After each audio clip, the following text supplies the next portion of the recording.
So first of all, I want to thank you, not just you, but anyone who picks up this video, saw the thumbnail and saw the time length of this video and was willing to sit through to the narration part. Now that you have heard my voice and are just interested in riding the rides or seeing what I did to try to intentionally interpret the dreams of a computer, all you need to do is go down to the timeline below, hit the chapters, and you'll be taken to the correct part of the video in which I'm either making the ride or the narrationless sections in which you can ride the rides. So, for all those who are still here, I had decided a while back to look for, I guess, clues in a way to recreate the theme park from the ARG Liminal Land the best I could. And this required me to go both to the site, to the Reddits, and most importantly, surprisingly, I got the most clues on what the park looked like just from the apparel site. As you can see, I'm making like the right out of the parking lot area type of ticket booth setup. And originally I had sketched out the park with this not going to be made. I knew that it probably existed, but I assumed that it existed in a bus stop-like area. And I was doing just the base sandbox for this. When I go and redo this, either in Roller Coaster Tycoon 3 or Roller Coaster Coaster Planet,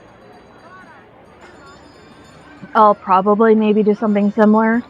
But right now I pulled up what the ticket booth area is supposed to look like. And I found it interesting when I went back to the apparel site to show you this, is that I thought the area looked different in regards to people. When I first started this project and I was just recording screenshots and pictures, I had strongly remembered that there were people coming in and out of turnstiles. And even though I'm moving the image away so the video can be mainly focused on gameplay, you can still see people in the park. They were just moving in the background there.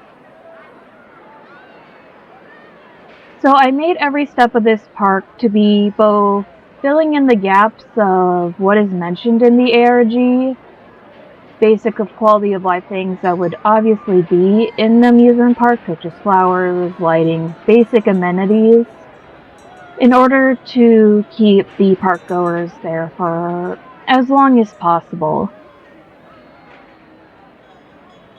And really the main goal of this entry area is to ensure all the basic needs can be fulfilled to the park guests as soon as possible. Anything besides food can be fulfilled in this turnstile area, as I assume that the entrance area outside of the ticket booths and turnstiles could be achieved. So as you saw, there were the information booths and ample amount of ATMs. As we move away from the entrance there, we actually start working on the parts of the park that were listed in the map. Now, two key things that are listed in the map that you can see on the YouTube videos is an entrance area that is very close to the entrance of home.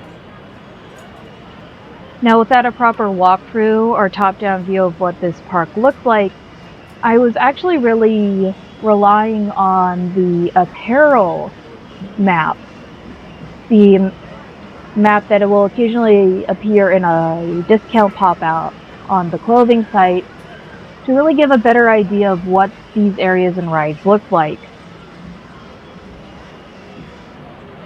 Now, honest disclosure is that when I started this with Roller Coaster Tycoon 3, I was really using it as the fact of many crutches I have in regards to video game and video making. I'm sorry, gameplay and video making. Not just the gaps in knowledge about the park itself. The main thing here is that this entrance has a very, circus Venetian boardwalk style face. And for the life of me, I assumed that that was just not something possible to create at my skill level. So I decided to keep the basic structure and focus more on the inside and the interworkings of the entrance and how guests would be funneled in through the space and out to the rest of the park. The main idea is that there would be 2 sections to the entrance portal. There would be first the 2 theaters, which would be for the first-time visitors, that would be given advertisements, reassurances, and safety videos as provided by the Liminal Land company in Sharon, in order for there to be limited liability and stuff as they traversed deeper into the park. The second main entrance with that red bridge there is kind of the survivor's bridge. You are a returning visitor somehow to the park, and you are allowed to just go right through the mouth that would be there and into the rest of the park.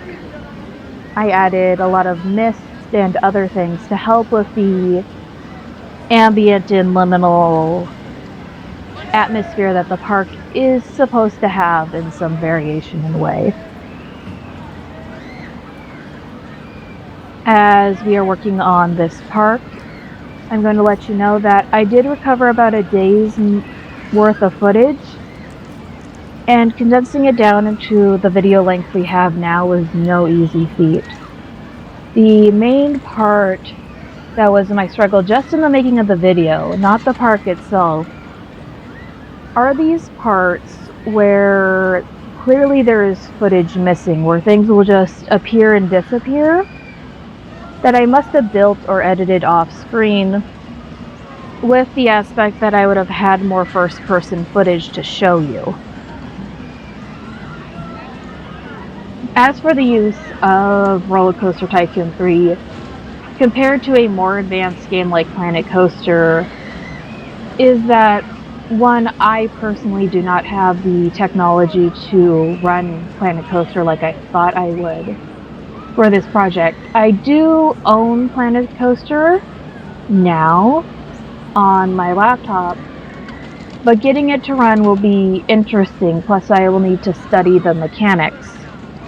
At this point, when I was starting the series, I only had Indoorland and RCT3, and I just wanted to make the best with what I could. But thinking back upon it, I could have made a decenter case for how, especially in first-person view, there is a creepy and comfy vibe to being in first-person in Roller Coaster Tycoon 3. And now that I am a little more skilled and have done research into making theme parks in Roller Coaster Tycoon 3, I could try again just focusing on that. Though the main goal of this series was to recreate the rides that I saw from the images on the website. And as you will see probably in 10 to 15 minutes, if you have not skipped ahead already.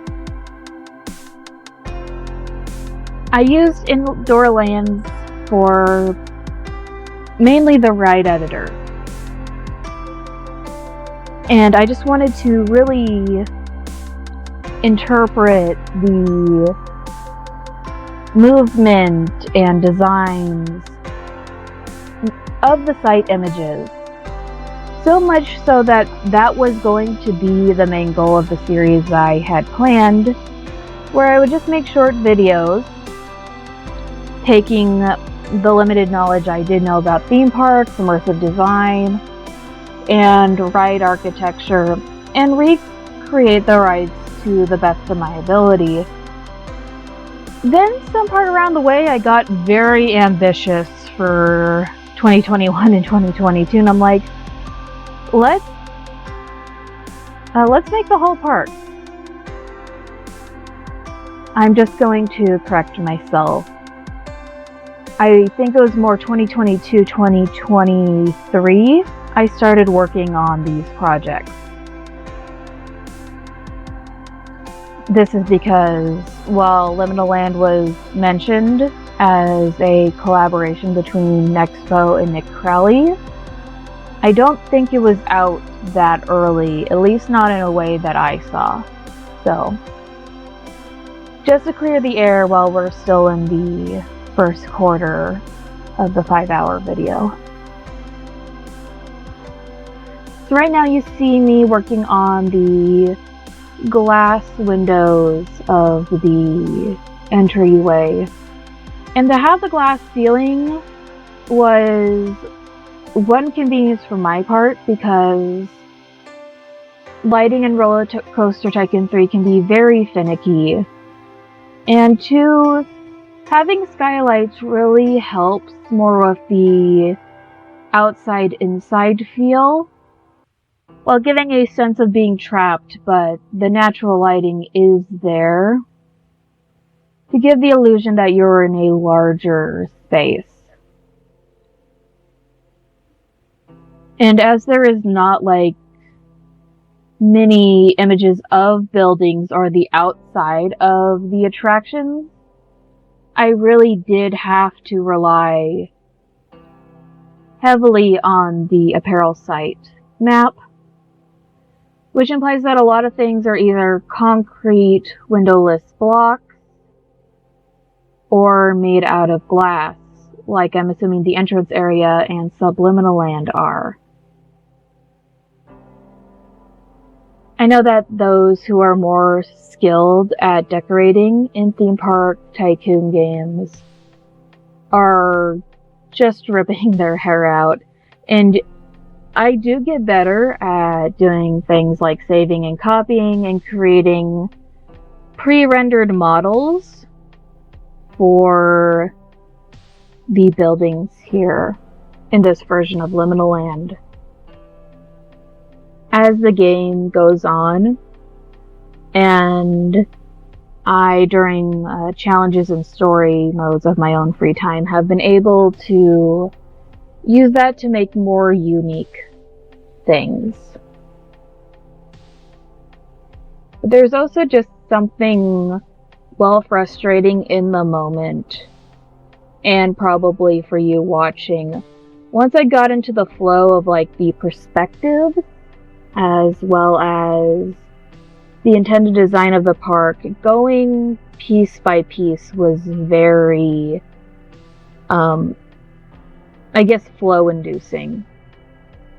I could work a little faster, and if I were to redo this again, I would definitely try to do upgrades to my dinosaur computer that you will hear off and on again struggling in the background, just even to work in the video editor. Because there was ways to quickly copy, paste, and mirror buildings that Roller Coaster Tycoon 3 that I didn't really see or figure out. The closest I could do is set up an object, save it, and then replace it as a singular object, as you will see in several clips throughout this video. So, as you've noticed that there are parts of the footage that will show that I did things off screen. The main part that we can see right here is the flowers inside the building. And those are just recolors of the Wet and Wild tulips. And the idea for those were to be either chrysanthemums or marigolds. To have them be yellow flowers that tie in with the rest of the yellow of the building, but kind of sets up with the mythology and lore already present from the ARG. And that's the big thing, is that while making this theme park, I did a lot of mental justification that maybe like self-induced a Mandela effect in me. I will explain it when the things happen later on, especially with the chrysanthemum ride. For right now, I would kind of like to talk about like aspects of the ARG and my thoughts and opinions as they appear in their proper areas of the park.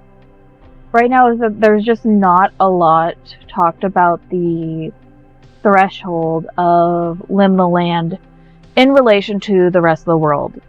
We have a lot of information of what's outside the park and what's inside the park.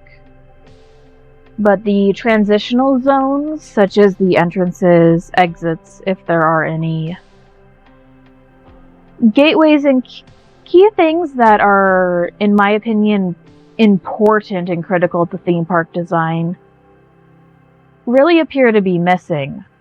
In this entranceway, I tried to do as much justice, even though I could not make the proper face.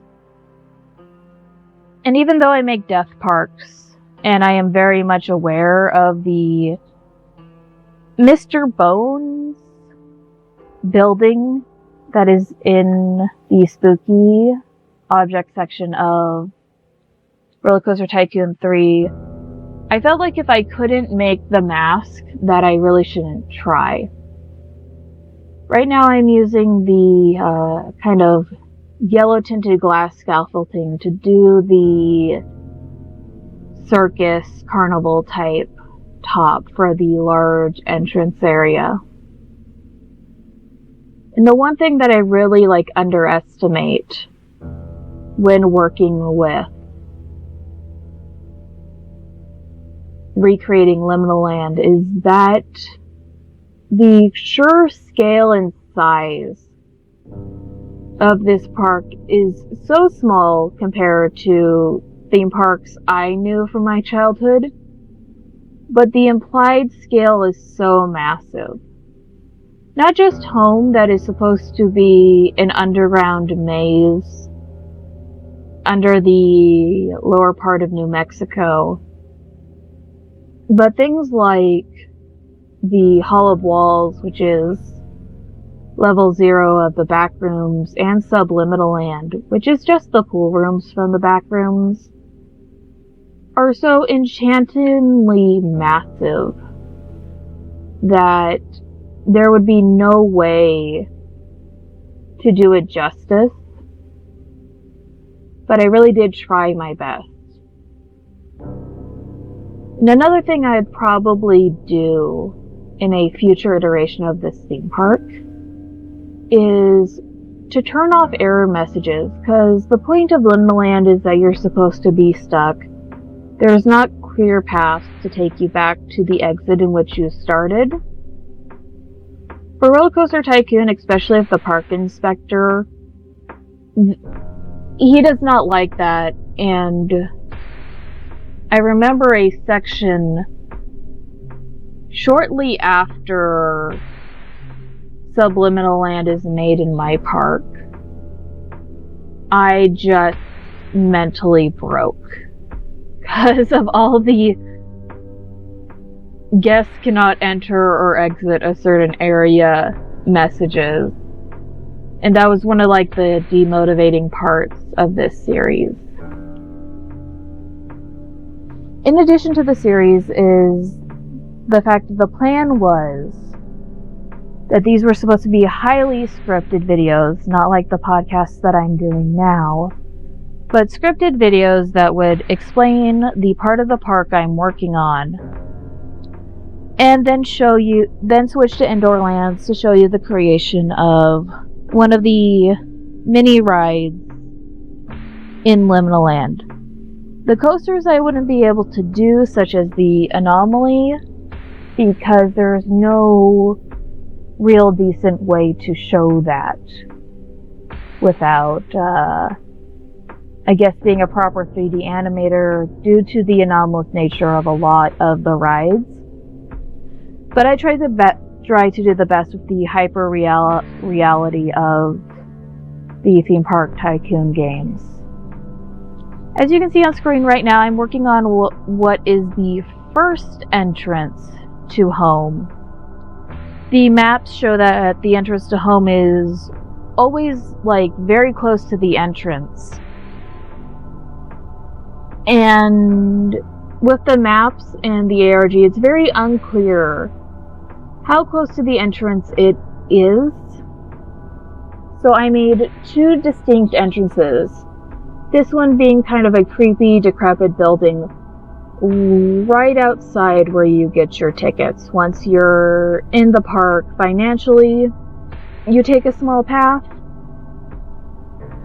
and you go into this house and down the tunnel.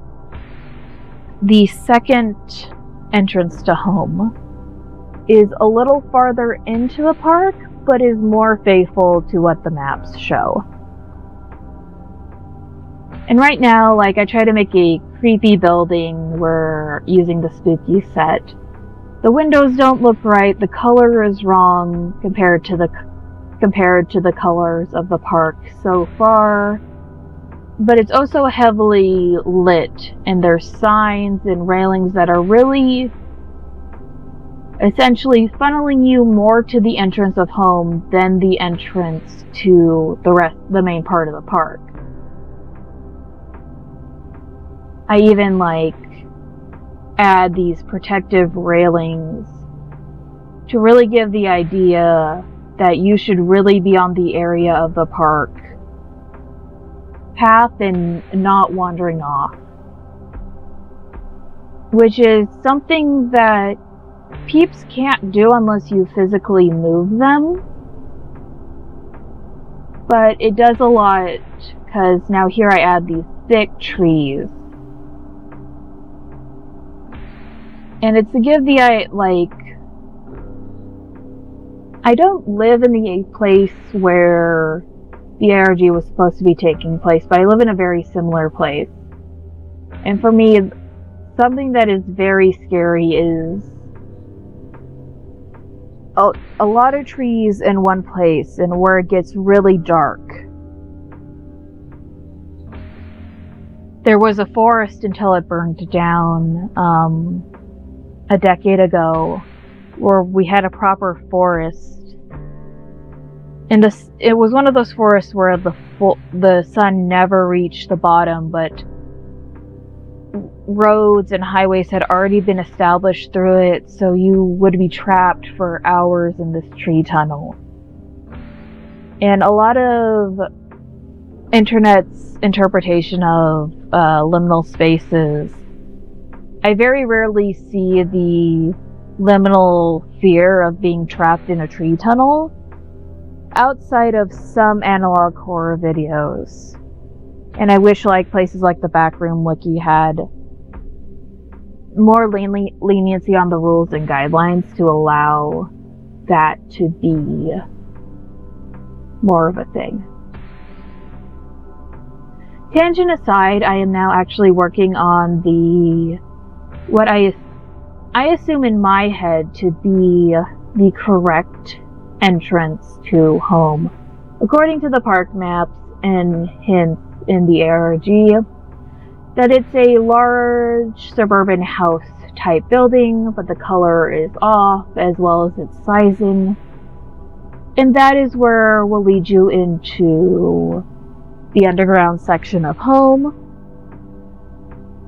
So while I'm doing quality of life things to make it function as a proper park, Home, in my mind, especially this larger building, if it's not a direct entrance, it serves as first as an exhibit hall or showroom for how home would look outside of the images and advertisements, where realtor type people would come and sell you on the idea of this subterranean neighborhood for your long-term stay on your vacation,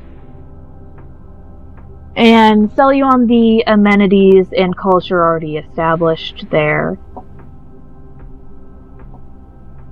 And I am very unsure what the color of that entrance of home was supposed to be, and I waffle between a large gray building and a large brown building.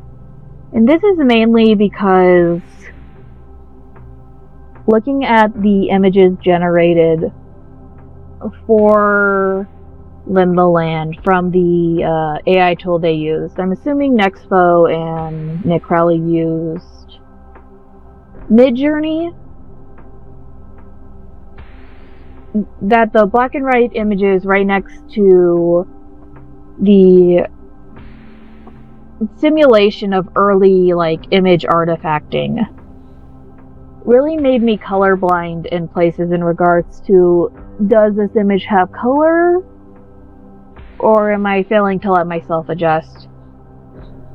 To the point that I actually took the images that I was using for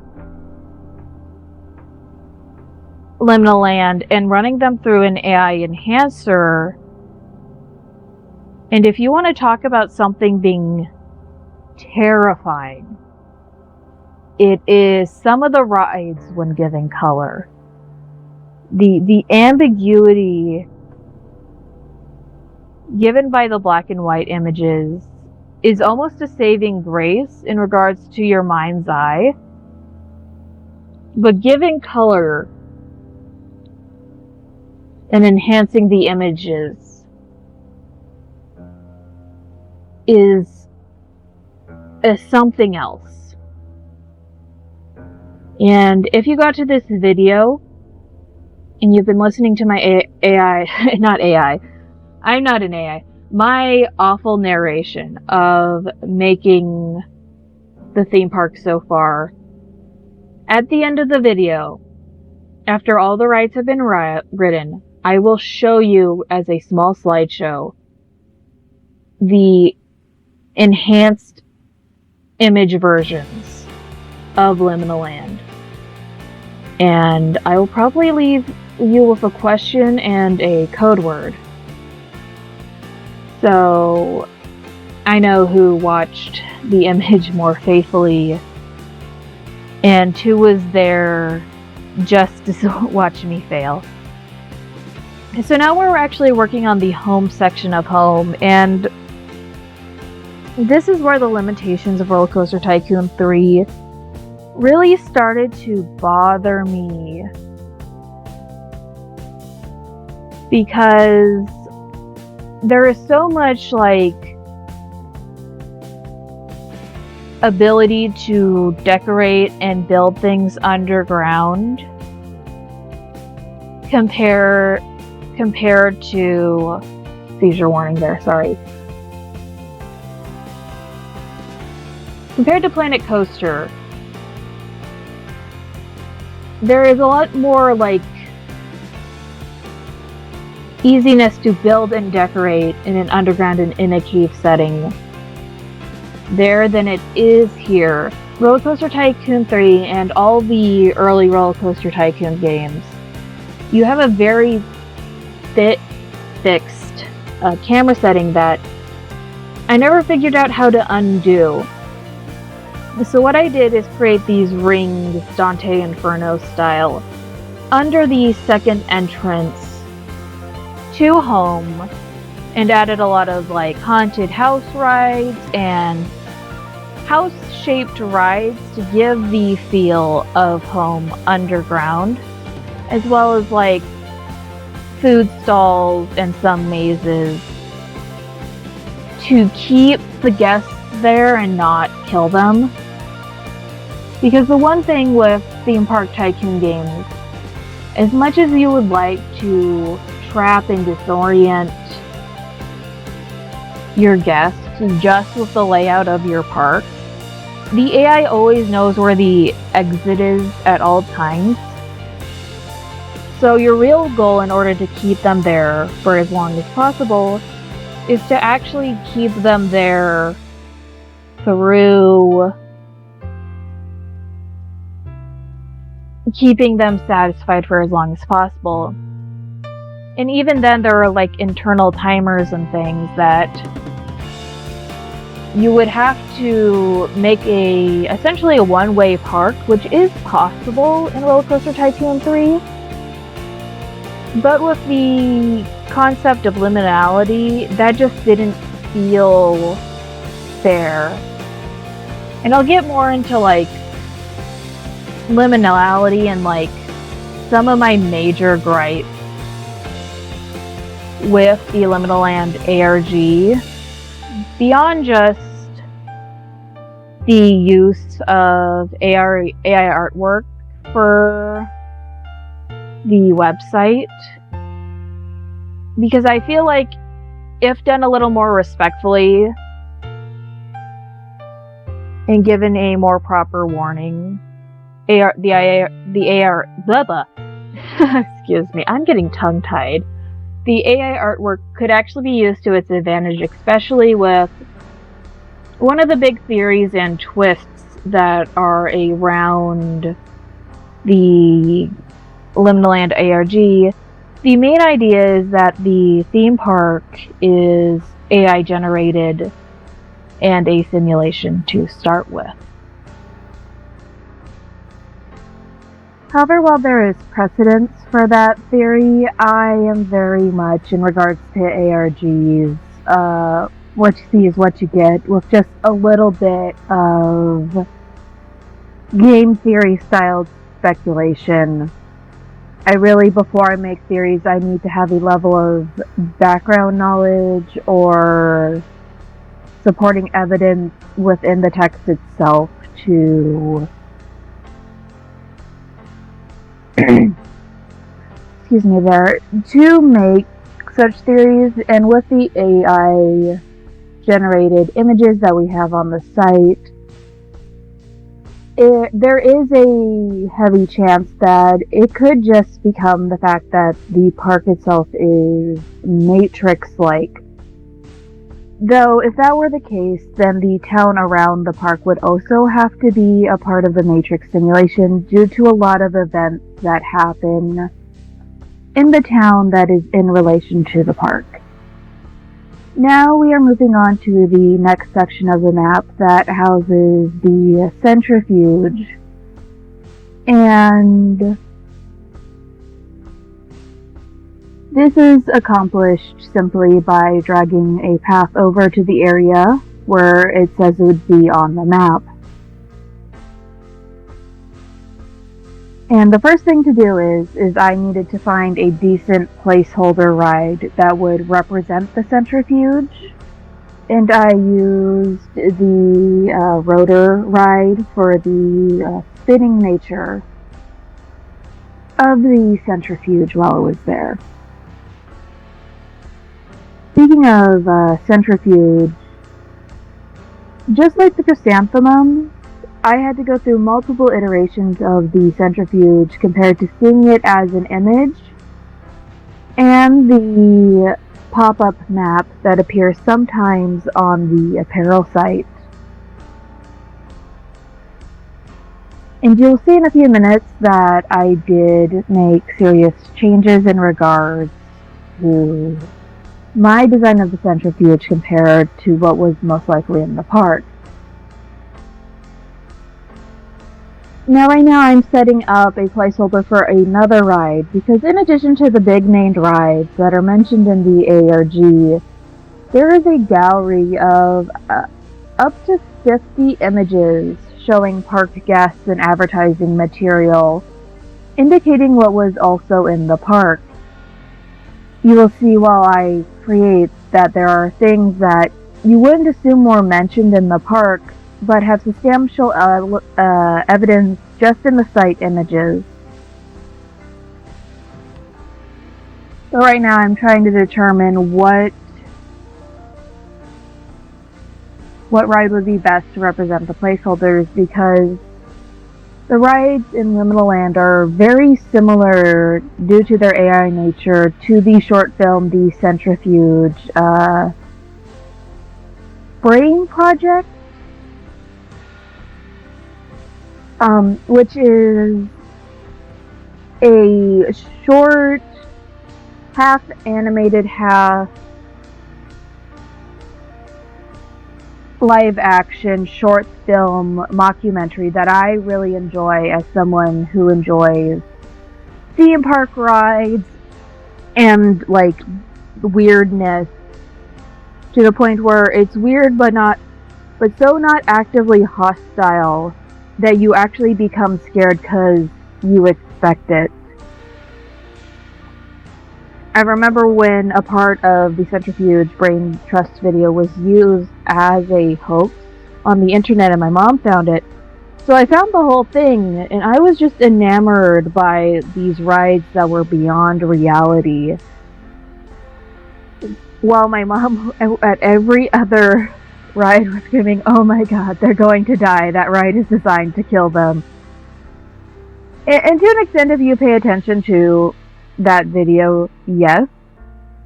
But I think because of seeing that video, I have a lot more hope for Liminal Land as a project. It just needs to get through this very rough arc that it's going through with Moloch, which, in my opinion, from storytelling perspective, Moloch was, while it is a deity of child sacrifice, was not the best deity to use for Liminal Land. There are many other demons and deities from different mythologies that could have served the purpose of Moloch a lot better, beyond it being a very recognizable demon from Abrahamic and extra non-canon biblical lore. So with that out of the way, this is my first attempt to make the centrifuge. Right now I only had the image, so I knew that there was a platform and that it tilted and it spins. Just from the small description of the ride on the site and the image itself. I will make serious changes once I got a hold of the park map, as well as because then I knew that there was a different piece I could use for this ride to give the effect the wobbling effect that the centrifuge actually had. These first two versions that you'll see here that will crash and then make me go back to Roller Coaster Tycoon 3 in a second.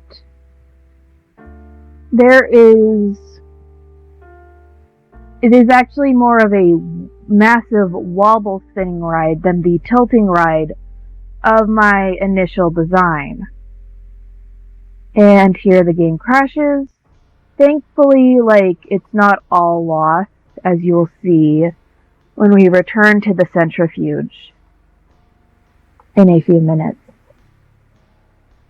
So with that game crashed, and me initially thinking that this was a Let's Play that needed to be out by a schedule, I started working on the pathing and decorating for the centrifuge and an unnamed ride that I will show an image for in a second. Apologize. Hopefully you didn't hear me chugging that water that much. So before we get to that particular ride, in the apparel park map, there is this body of water that's not particularly labeled and may actually not be a part of the park proper, as in the more official zoning map, this area of water is a little bit outside the park boundaries. Even so, I wanted to have some type of like water boating ride here in this area, as it was there on the map, and I was a baby during a lot of the early popular alternate reality games. So my mind is always like, everything is placed with a purpose. And especially for my job of recreating the theme park, it would just feel bad for me to ignore the detail of there being a pretty sizable body of water there in the corner. So what I'm doing is smoothing out the waters, making sure that there's just like not any sharks that are gonna spawn in. And now I will build platforms for the objects that I will have in the water ride. And to go with like the mist and the rain and a lot of common things that are noticeable in the Liminal Land images, I planned this to be a very misty, vaporwave aesthetic type ride. The goal was that I would come back later and add a bunch of misters and the effects of such. But mainly to have the pristine still waters with the various ancient architecture and white buff coming through the mist as you paddled around on little boats. And before I finish making that, now we get to go to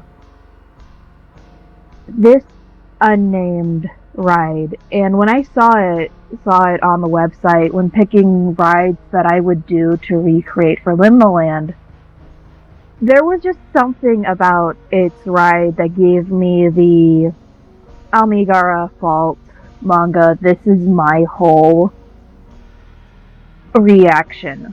Like, if the park was real, or I was even alive when the park opened, this is the ride that would get me. Like, there's something about it, whether it's the two stacking ride types, the fact that it just does not seem to stand properly on its own. The faces. I knew I had to do my best to build this ride. And this ride, despite what it will look like, is half the rider occupancy of the final version of the Centrifuge. This ride will only hold about 2 riders, while the Centrifuge will hold up to about 430 riders per load. And in Indoorlands, the max amount of park guests without jailbreaking the game is only 1,000, so it's a really big, population deleter for that sandbox version where I was housing the final version of these rides. But the main part of this unnamed ride that sometimes I would just call Spinner Ride 2 or My Ride or what the heck is this, is that it is a part like ejecting bobsled ride with a series of swing seats at the top. There's like a thing, it is a thing, that just because I knew from such a connection to the ride and the dynamicness of this image, that I'm really sad that it was AI art. because a part of me just kind of felt how this ride worked beyond my experiences as a guest in a theme park, and everyone with their own experiences on a family vacation knows something is wrong with Liminal Land. Hold on. I am so sorry I had to sneeze there. That was very gross, and I hope that didn't pick up terribly on the audio. But I do believe that, like, anyone, especially those who are interested in ARGs, really should be investigating the rides, even if there's not an immediate connection to the unnamed rides, while there is for the coasters and named flat rides like the Centrifuge and Chrysanthemum.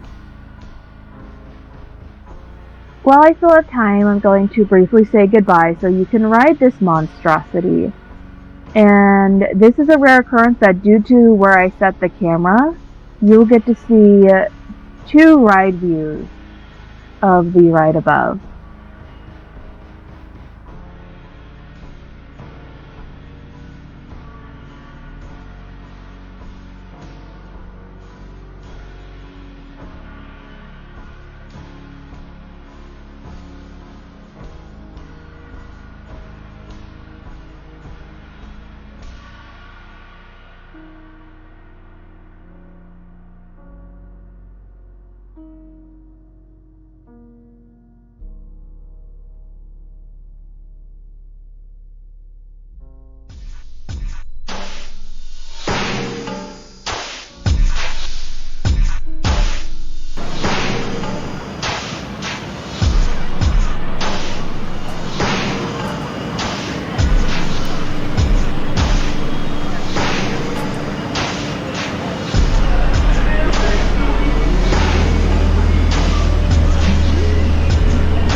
As the ride slows down and the interior cabin view finally comes to a halt, I will pick up here to continue our narration. The interesting thing is, I mentioned the ride capacity, and the park was operational during of Indoorlands. When I did the filming, you could kind of see them at the bottom. Is that the fact of the ride could be considered full enough to launch, and you still feel so alone. I had the camera sitting up at the top, even though maybe it would have been funner to sit in the bobsled area, is the fact of just looking down and seeing the ride operating and the feeling that you are alone. There is no one on that ride with you. And it gives a very interesting feel, all things considered. So now we're back just to the decorating of that park area. And I really waffled between importing custom graphics and custom things for Liminal Land, and just trying my best to do everything faithfully within the limitations that I could. And I kind of decided that, Roller Coaster Tycoon 3 is a very customizable game, and that if I couldn't figure it out, then this project was not destined to be, which it was, in all things considered, of the goals that I had set out for this park. The park was only about 80% way of being completed. So now we're going to transition right back into Indoorlands Custom Ride Maker, and we're going to quickly go through version 2 and version 3 of the centrifuge before we go ahead and write it. So right now I quickly go through and try to recover the crashed version of the centrifuge that I made of version 1. While I did not immediately have that version of the ride saved like I thought I had it on autosave, I still had the footage, and I was just beat rebeat really much more quickly recreating that version of the ride. Mentally being like, okay, even though it looks like a cake topper and it spins, maybe we don't really need the individual layers to jump up and down like I had originally planned before the ride had crashed. And one of my big things that I was trying to figure out was to find a piece that would allow the centrifuge to wobble both ways. And, well, that's not, necessary. In regards to Liminal Land, I really thought that it was necessary as a ride experience, and what the ride looked like, because at this point I only had the black and white image there, that it just felt so unstable, and that it would wobble about, spin and tilt about in many various ways. So right now I'm currently just satisfied with it tilting one way, and I am building the seating area for the park while justifying of how high does the ride need to be in relation to the image, because these are tall, massive, high capacity rides, and my only justification is that if a ride doesn't look like it has a normal entrance in an image, I have to assume that because in the ARG, if it was a real theme park, it passed all the safety checks, or passed the safety checks enough that it could be they could bribe officials out of the parts of the park that didn't meet health and safety standards when it came to essentially riding a large industrial vehicle.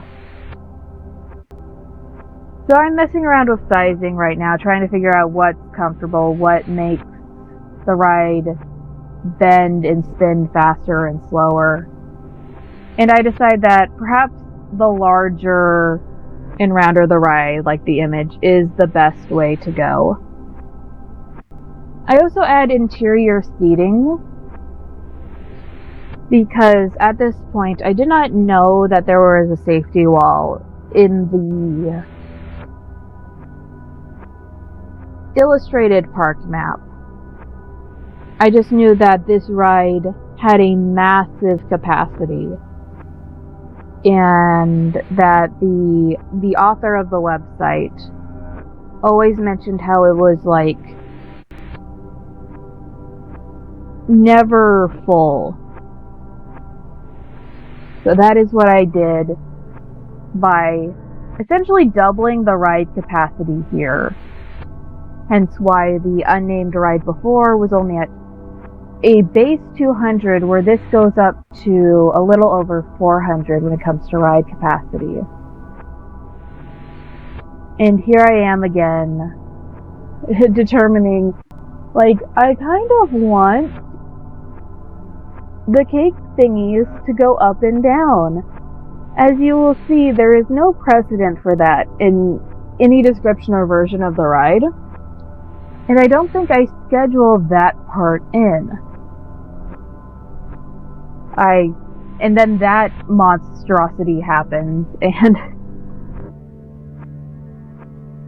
I wish I had the live audio for when recording when I made those rides. Because just hearing my computer, like, try to kill itself when that flower version of the platform appeared was something so startling that I believe for the intro of this video, or before I start talking, I will use a clip of what my current laptop that I've used to make the footage for this video and try to edit and upload this video for you sounds like when it's tired of me. If I'm trying to do anything more complex than open a Word document. It makes so much noise. Well, with that side tangent out of the way, I have gotten to the point where, like, this is an acceptable amount of layers. So I'm adding in the colors that I think were on the centrifuge. I will soon learn that the colors that I used for the final version of the centrifuge are wrong. Just wrong. In the AI enhanced video image, it implies that there's parts of the ride that are yellow. And that could just because of the AI enhancer just taking out the blue of the image. But in the illustrated park guest map, the centrifuge is supposed to be red and green, not red and blue. Now, I do have a little bit of inherited color blindness from my father. Green is not one of the colors that are subjective to off and on again just be deleted from my site. I do believe as I get older, I might, like, just succumb to color blindness, but right now, I do believe that I have passed all colorblind tests. Now, at this point, I was actually working on a different ride altogether until I saw this piece and how it wobbles. And I'm like, hold up. There it is, that's the part. Mainly because what was bothering me with the second version of the centrifuge here is that the image that is quote-unquote real in Liminal Land shows the centrifuge with a more rounded bottom as it tilts. So this, while not being completely bowl shape like the image, I decided that in order to just have the wobbliness, that adding this part would be the best option for deciphering the ride and its movement from just still images of what it looked like. So eventually I get this placed down, and now that I didn't have a schedule in which I was uploading these videos, I would have made like a rounder bowl to hide all the air-powered maneuvers that are happening here. But right now I am just testing physics, seeing how many restraints the ride needs in order to return to a starting position. How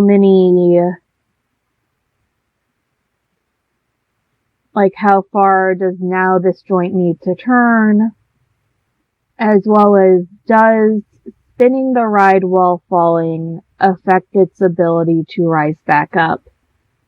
And I determined by this little experimentation, if I wanted the ride to go back up, I could not, or only in a certain way, raise the ride while spinning.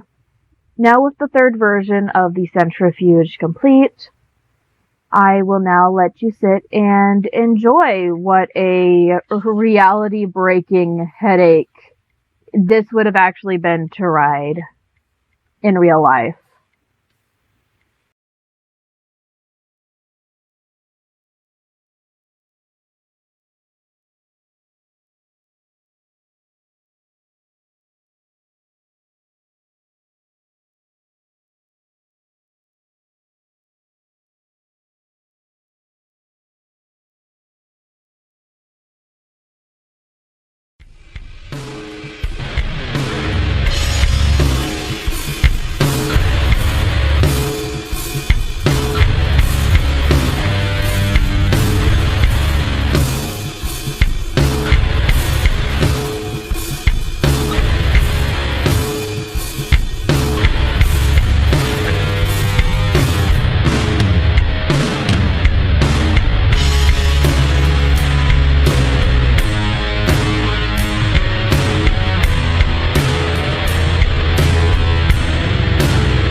centrifuge finally slows down and comes to a complete stop.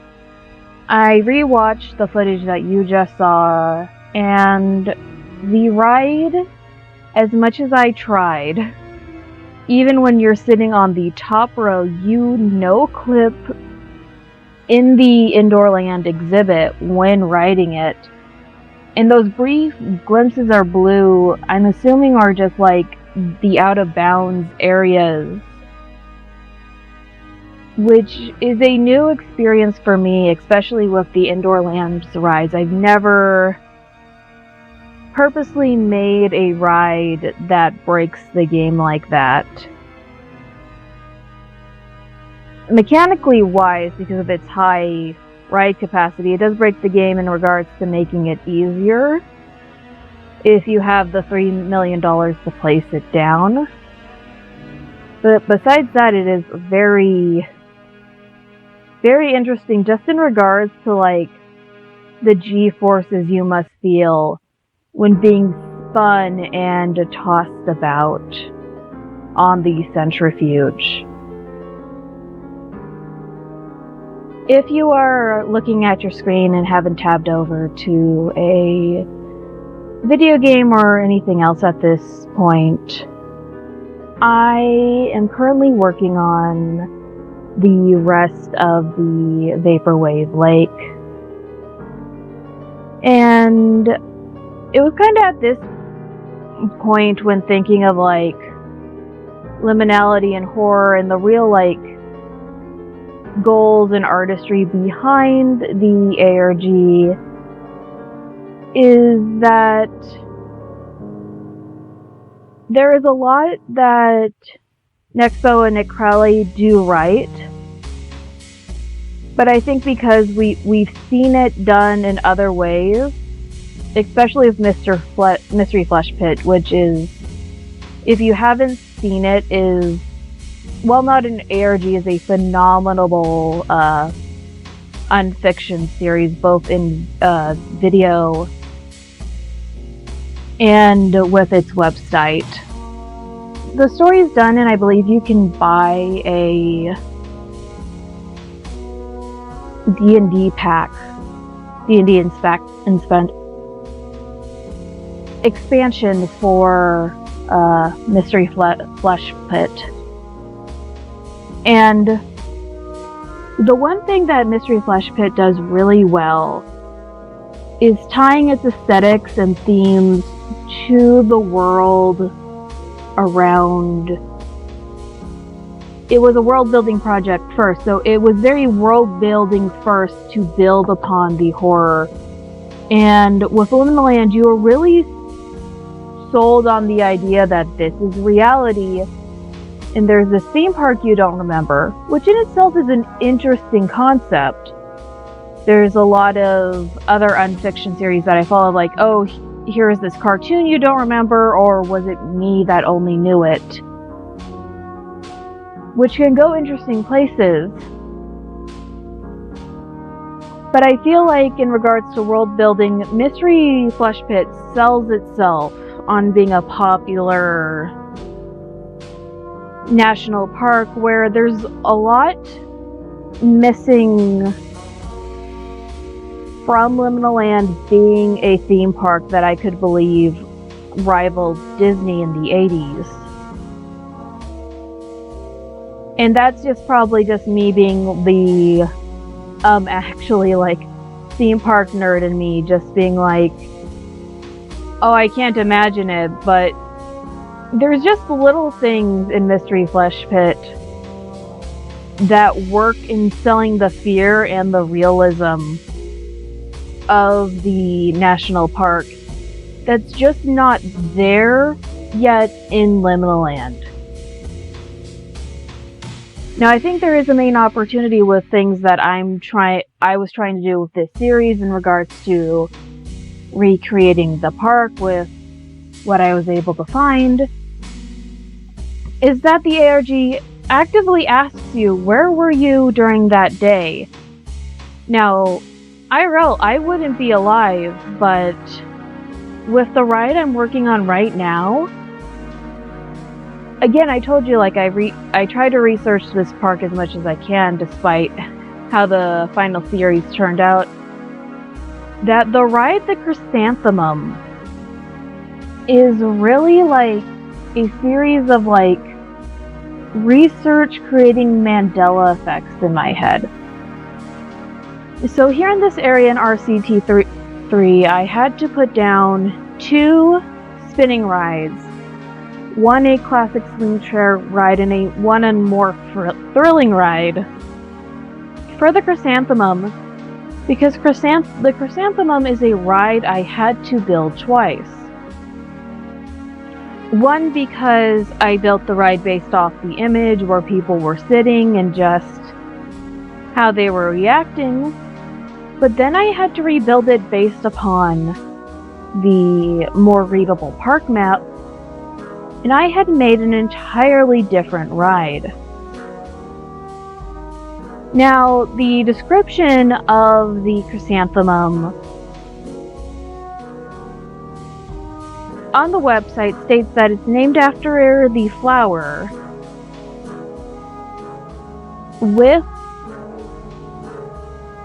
because it has like layered spinning parts very similar to the flower. I distinctly remember either in another section of the site it mentioning that guests heard the voices of the dead or had a spiritual afterlife connection when riding the Chrysanthemum. So my original build, based upon the chair placement and everything, was to make a more like intensive "you are going to die" spinning ride in order to invoke that feeling. And hearing the voices of the dead or having an otherworldly experience, one works with Liminal Land and the folklore and mythology around the Chrysanthemum flower.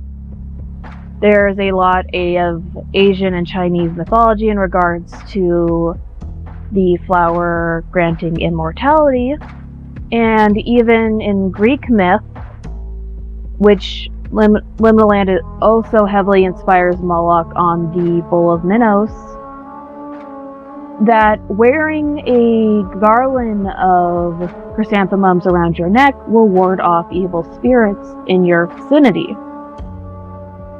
So that made some very interesting ideas on, in my mind, what these rides on the surface were really used for, beyond just science experiments or big attraction draws to get people in.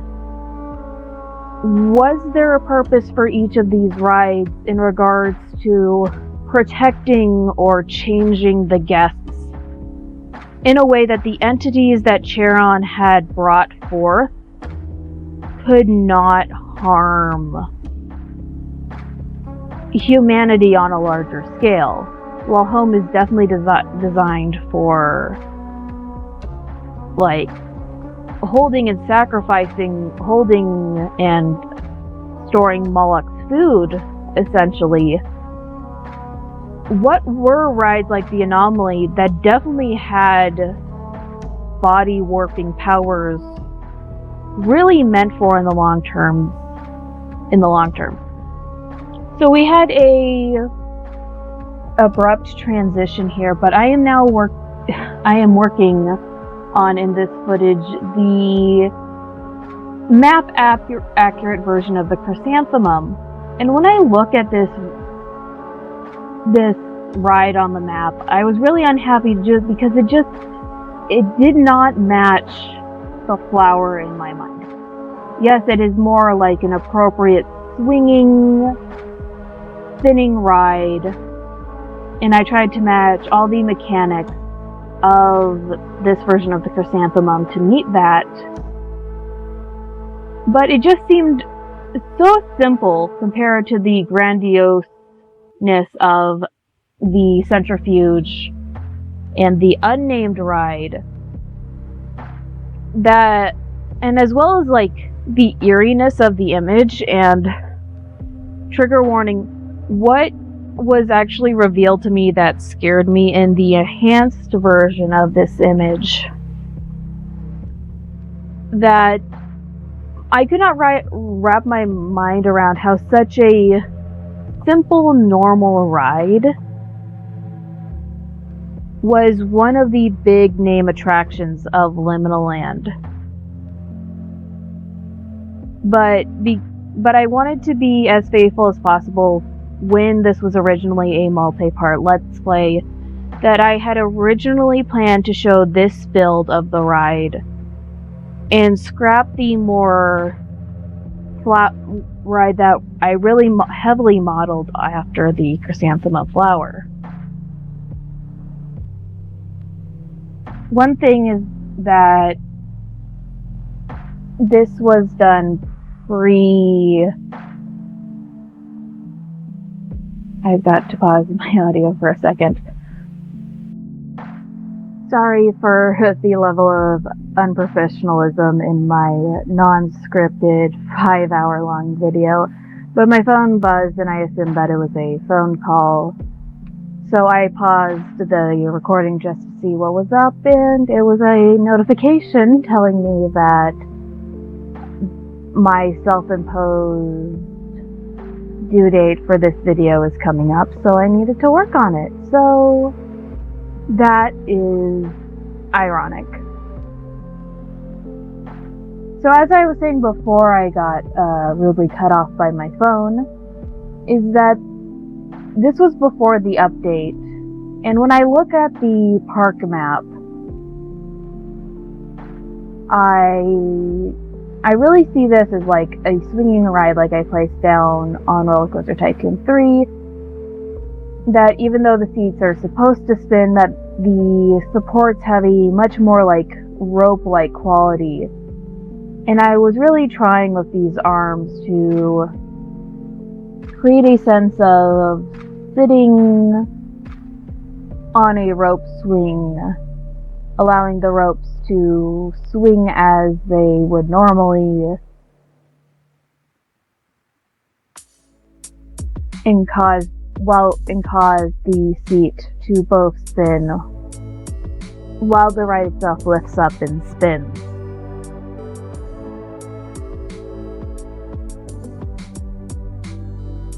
As you can see through the struggles I have had with placing the pivots and hinges, is that I wasn't really getting it to work in a way where both the poles would swing and I could get the seats to spin. So I really had to compromise on which one was more likely to happen in this style of ride. And I looked at this image and really agreed to myself that the likelihood would be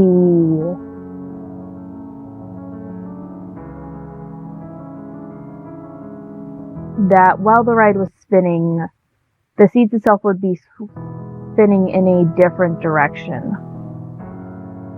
And doing this redesign was really such a struggle for like reasons that shouldn't have been a struggle after doing the previous rides, like how do I get the seat to sit? And I really wanted the platform. I wanted the platform to be small so it would spin. But I'm like, wait, no, that doesn't quite match either image, where it appears that in one image the seats would be hanging by a pole or a rope, and in this image they're like being held up or lifted by something. So I was just like, I need to redo the arms, used entirely different arms, got rid of the hooks and hinges, and just went with a proper corner in which I could drop poles and other hydraulics down and put the seats essentially on a prop box.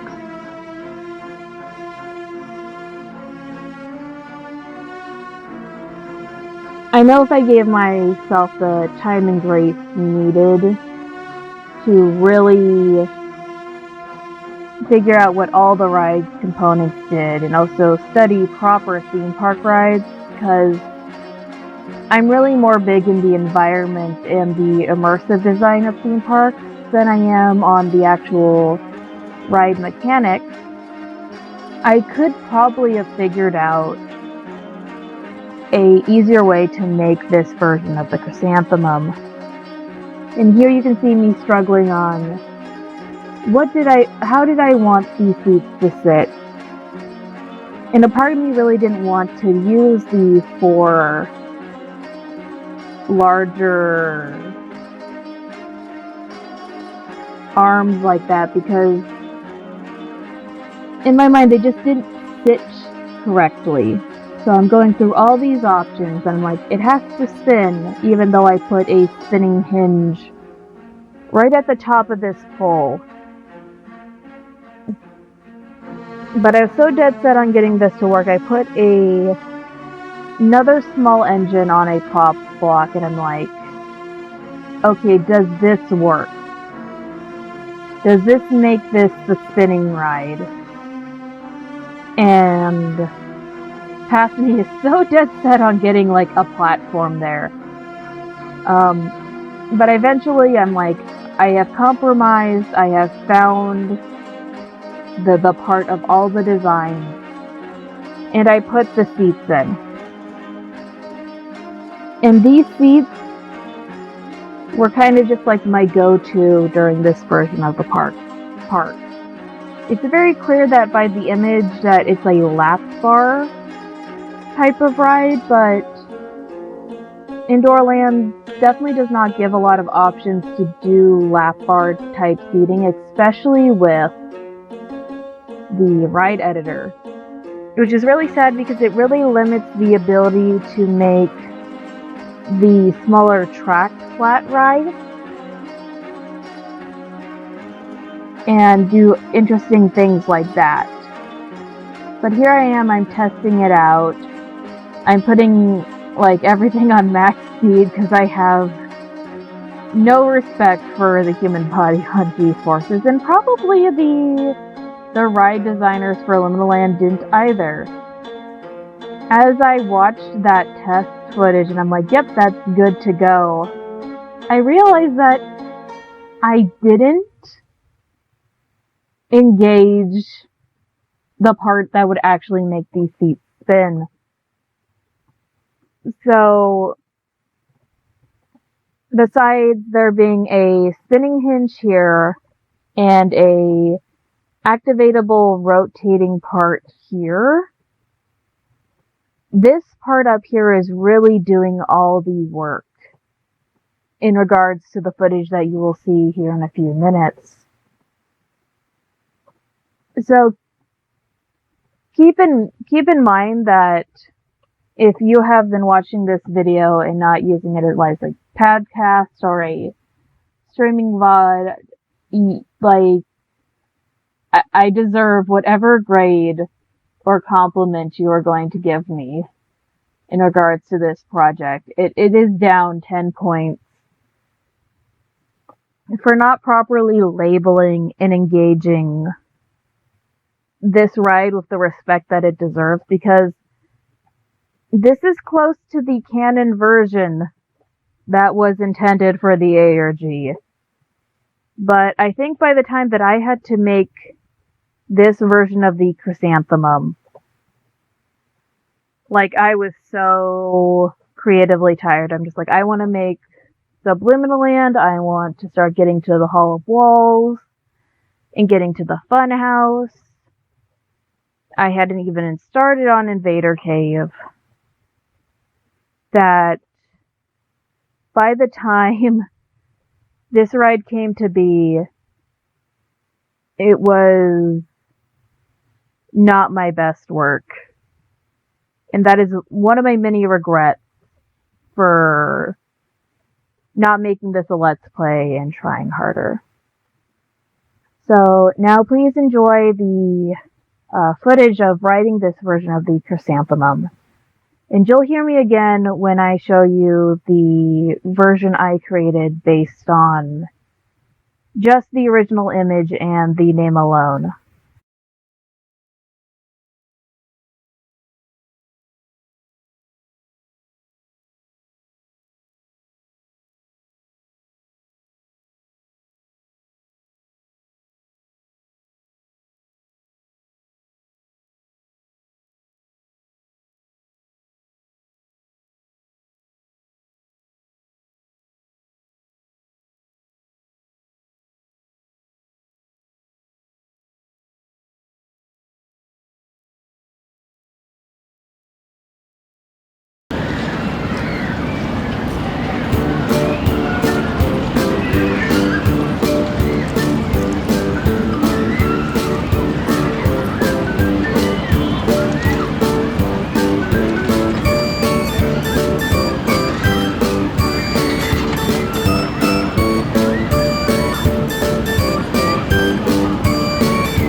So with that abrupt end to 2 cycles of the park-accurate version of the chrysanthemum, I wanted to take a brief moment before we went back to Roller Coaster Tycoon 3 to show the progress that I did make on Liminal Land. And that is to show you the version of the chrysanthemum I made based upon this image. I was kind of working on this park while I was researching, find a bit of research on a ride I liked or a part of the park that I wanted to work on, make the ride or vehicle based on the reference material, get the parts ready for an episode, rinse and repeat, with the eventual goal when enough of the park was finished, I would start uploading it so there would be audience reaction and audience support. So this is the version of the ride that I made before finding the park map version. And I really leaned into the chrysanthemum flower theming of the ride itself. I wanted there to be many moving parts with the goal that from the top down it would look like the chrysanthemum flower going through the stages of its life. And in this version of the ride, I really didn't see it as a hanging, swinging ride that had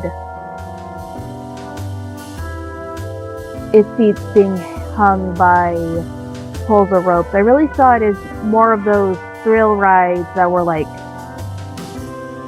jumper rides where there was a platform or mechanical arm under the seat that would lift, raise, and spin the ride as needed.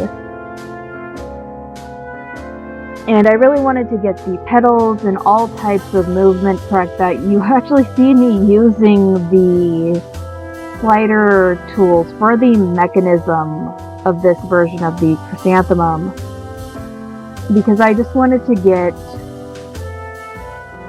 the mechanics just right for this version of the ride, because in my mind, like, this is a ride that's named. This is a ride that's archived by the site. It's gotta be this grandiose thing.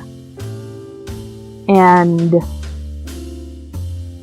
this is where, like, a lot of the creative effort came from to get it correct. Like, reality was out the door for me when making this version of the chrysanthemum. Like, this is the flower first, a survivable ride for guests second.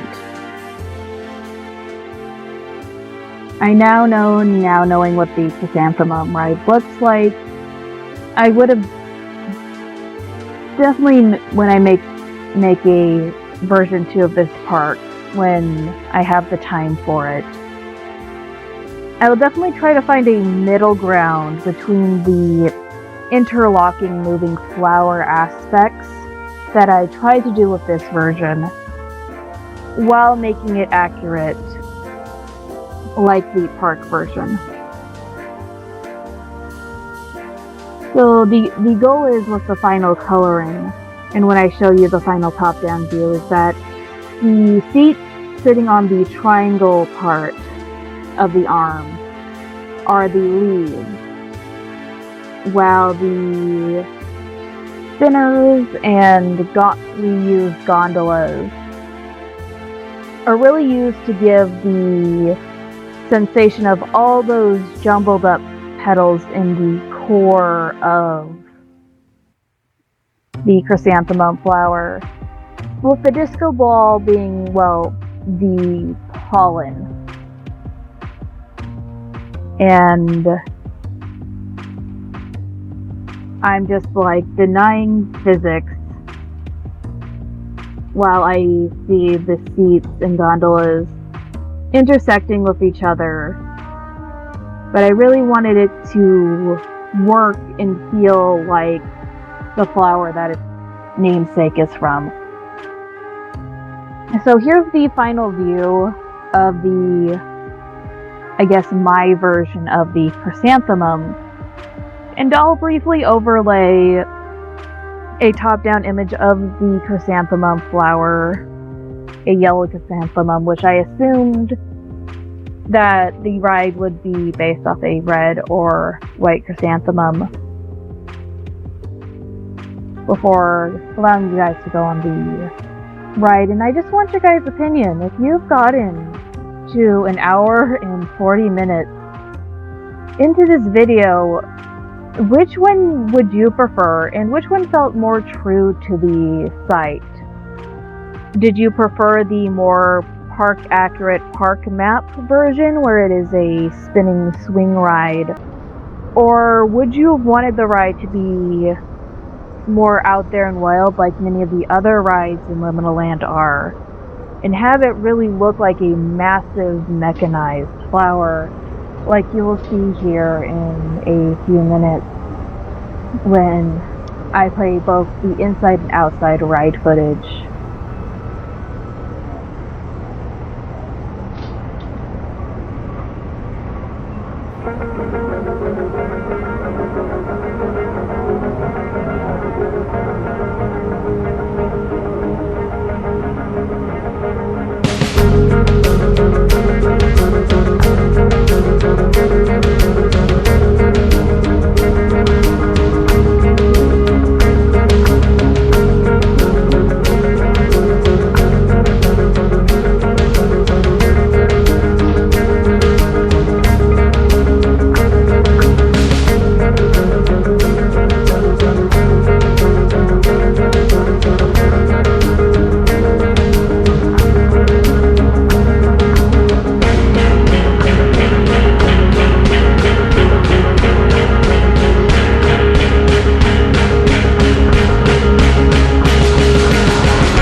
So as we close out on the external view of the Chrysanthemum ride, right back into Roller Coaster Tycoon 3, we start to work on the next mystery ride that I have claimed the name Pedal Dance for, mainly for its large, colorful arms and the way that I imagine it would bounce about. But the one thing as you see this image is that this ride, along with a similar ride that I did not attempt to do due to the fact that I thought I would come back to it later, is that this ride clearly takes place in an indoor building. I'm assuming that Nextflow, or the creative director behind the site, had planned for this ride to either be in Paradise Playrooms or the Hall of Walls. But due to the fact that there's not a lot of clear labeling on where all these attractions were, besides the key locations of the back rooms-like areas, I decided that Pedal Dance would be placed in an indoor building close to the Chrysanthemum.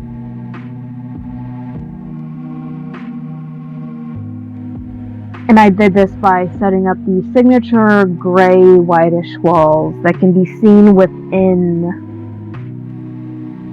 the image,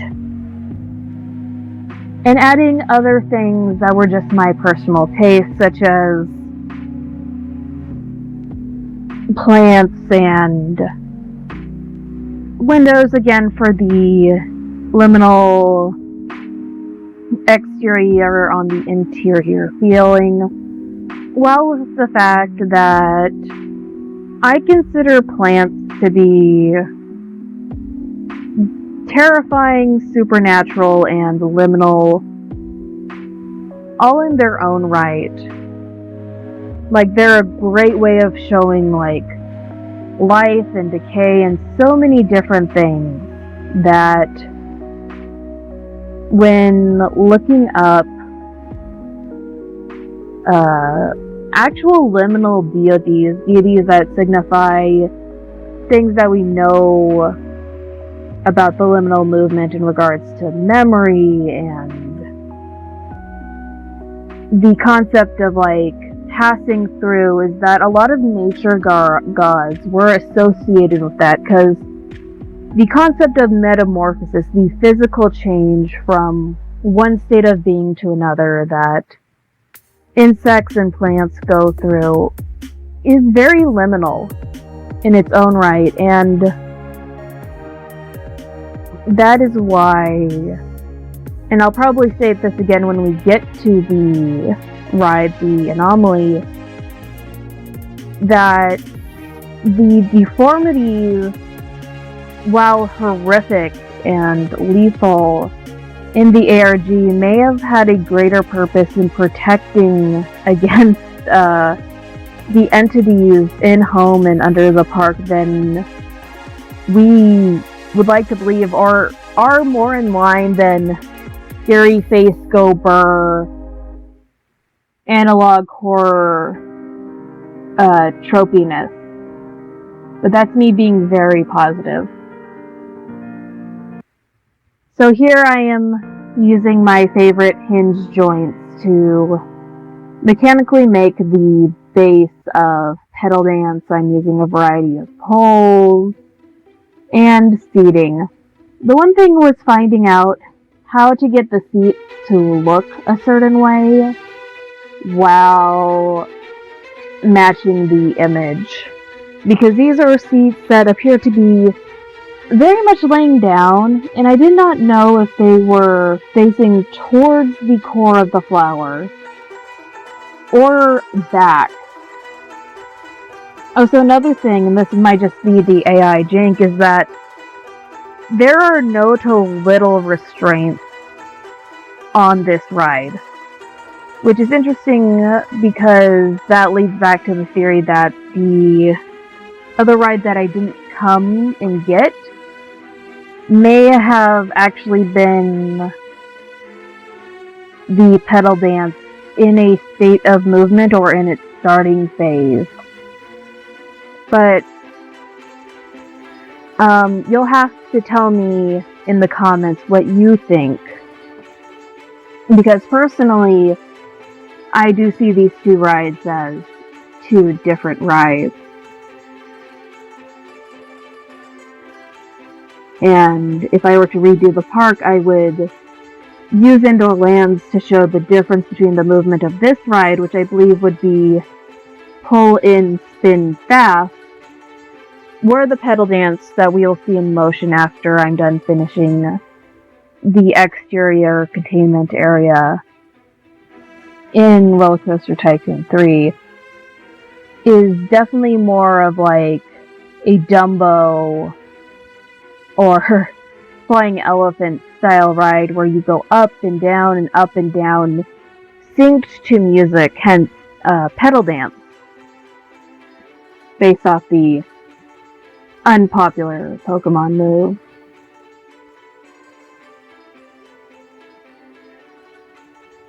The one thing that really bothered me when making the larger buildings was just the sudden unevenness of the buildings. Like, I thought like I counted everything correctly, that the building was almost ready to go, and then I would add the wrong level of wall, and I'd have to redo it all again. This would be a bane no matter what game I did, and it just would really require me to get good at decorating. And because it was uneven, I ended up having to put the plants outside, even though they originally started inside, before putting up the flat glass windows.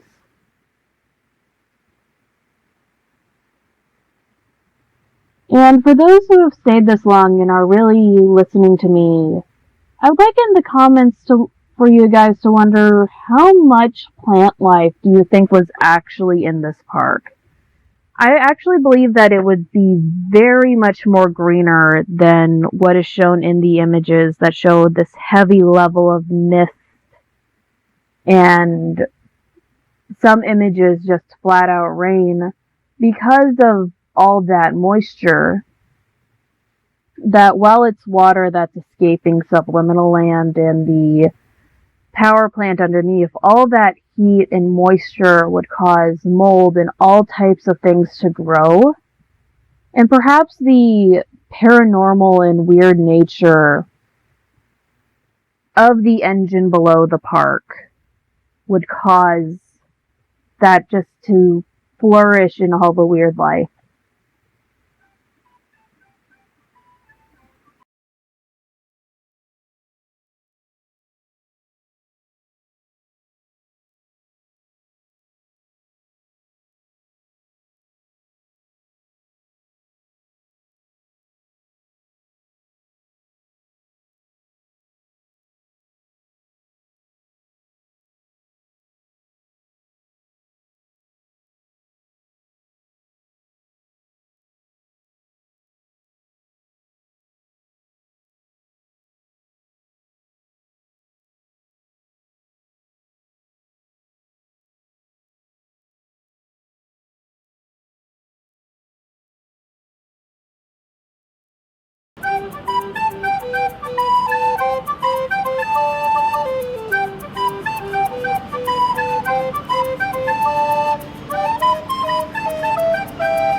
we returned from the Heddle Dance ride footage that saved you from my existential narration and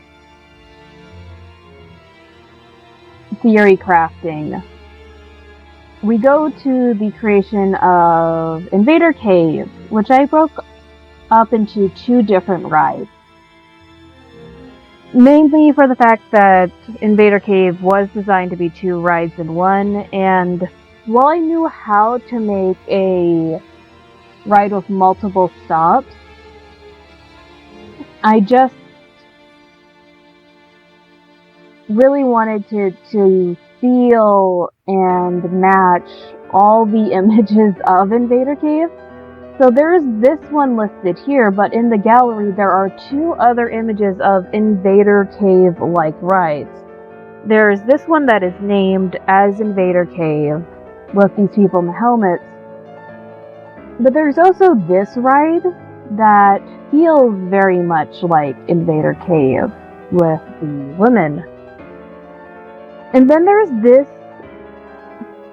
trackless ride, which if it's not Invader Cave, it is very much somewhere in Paradise Playrooms or the Funhouse, because of just, it's a trackless dark ride in the 80s, which, for those who don't know, the first use of the trackless dark ride system was supposedly somewhere in Germany in 2012, and prototypes were around by Disney since the early 2000s and used in different ways, such as the Magnet Pulley ride in the Universe of Energy in Epcot. So with all these inspirations, I thought I would do the respect of having the high-intensity thrill dark ride Invader Cave be separate from the massive subterranean and above-ground transport ride system Invader Cave. And I have underground stops to simulate the underground stops that would more than likely be in places like Hall of Walls and Paradise Playrooms, as those are areas designed with multiple exits in mind, but also are implied to be extremely large and massive and would require a ride or another type of vehicle in which to safely escape and move to a different part of the park. So as you can see, I do like a looping switchback down into the station of home before auto-completing right up to the where I started making the transport ride of Invader Cave. And I just switched back and continued and made it longer. So when you actually exit the entrance, when you enter through the main yellow entrance of Liminal Land, you will actually be walking over one of these steps, the Home and Subliminal Land stop of Invader Cave. And throughout the park, much like a subway, there are above ground and below ground entrances and exits of this ride system. And when I briefly had the park open, I rarely saw people on this. And I'm assuming because it's long, it's a long period in the dark, and many other things as well. But also it's very interesting in this little clip to see the parts of the park that I wasn't able to recover footage from. Like in the home area above ground, I added more little show houses, which just added more stalls and flat rides to give the surface of the park more life. Because while the surface of Liminal Land is implied to be very barren on the maps, there's just so much on the gallery that implies otherwise. Not just in areas of the park that are enclosed like the hollowed walls. So I built out another loop to the, I believe it's an exit stop? No, there's an entrance and an exit to the Invader Cave station here. Which I believe in one of the home videos you can see a sign that would lead to where this stop would be in home proper if I were to be able to place and properly decorate the housing for home. And because it's a hop-on, hop-off tram, I really didn't bother making long queues for the Invader Cave stop.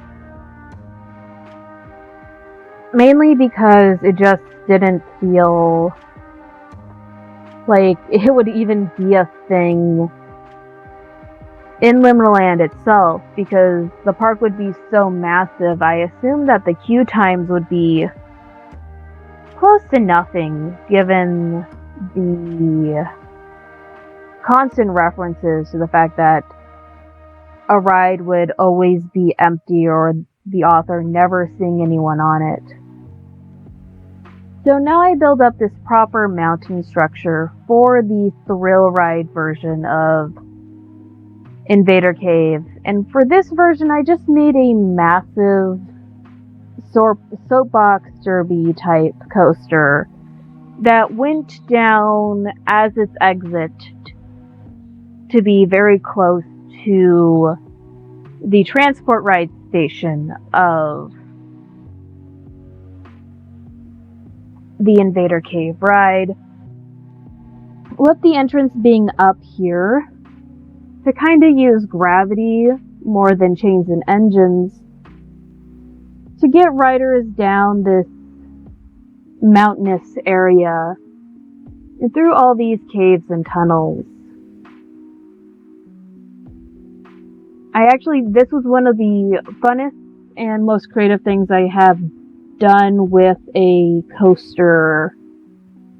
Not in all my time playing, but trying to compromise with what the source material says is in this park compared to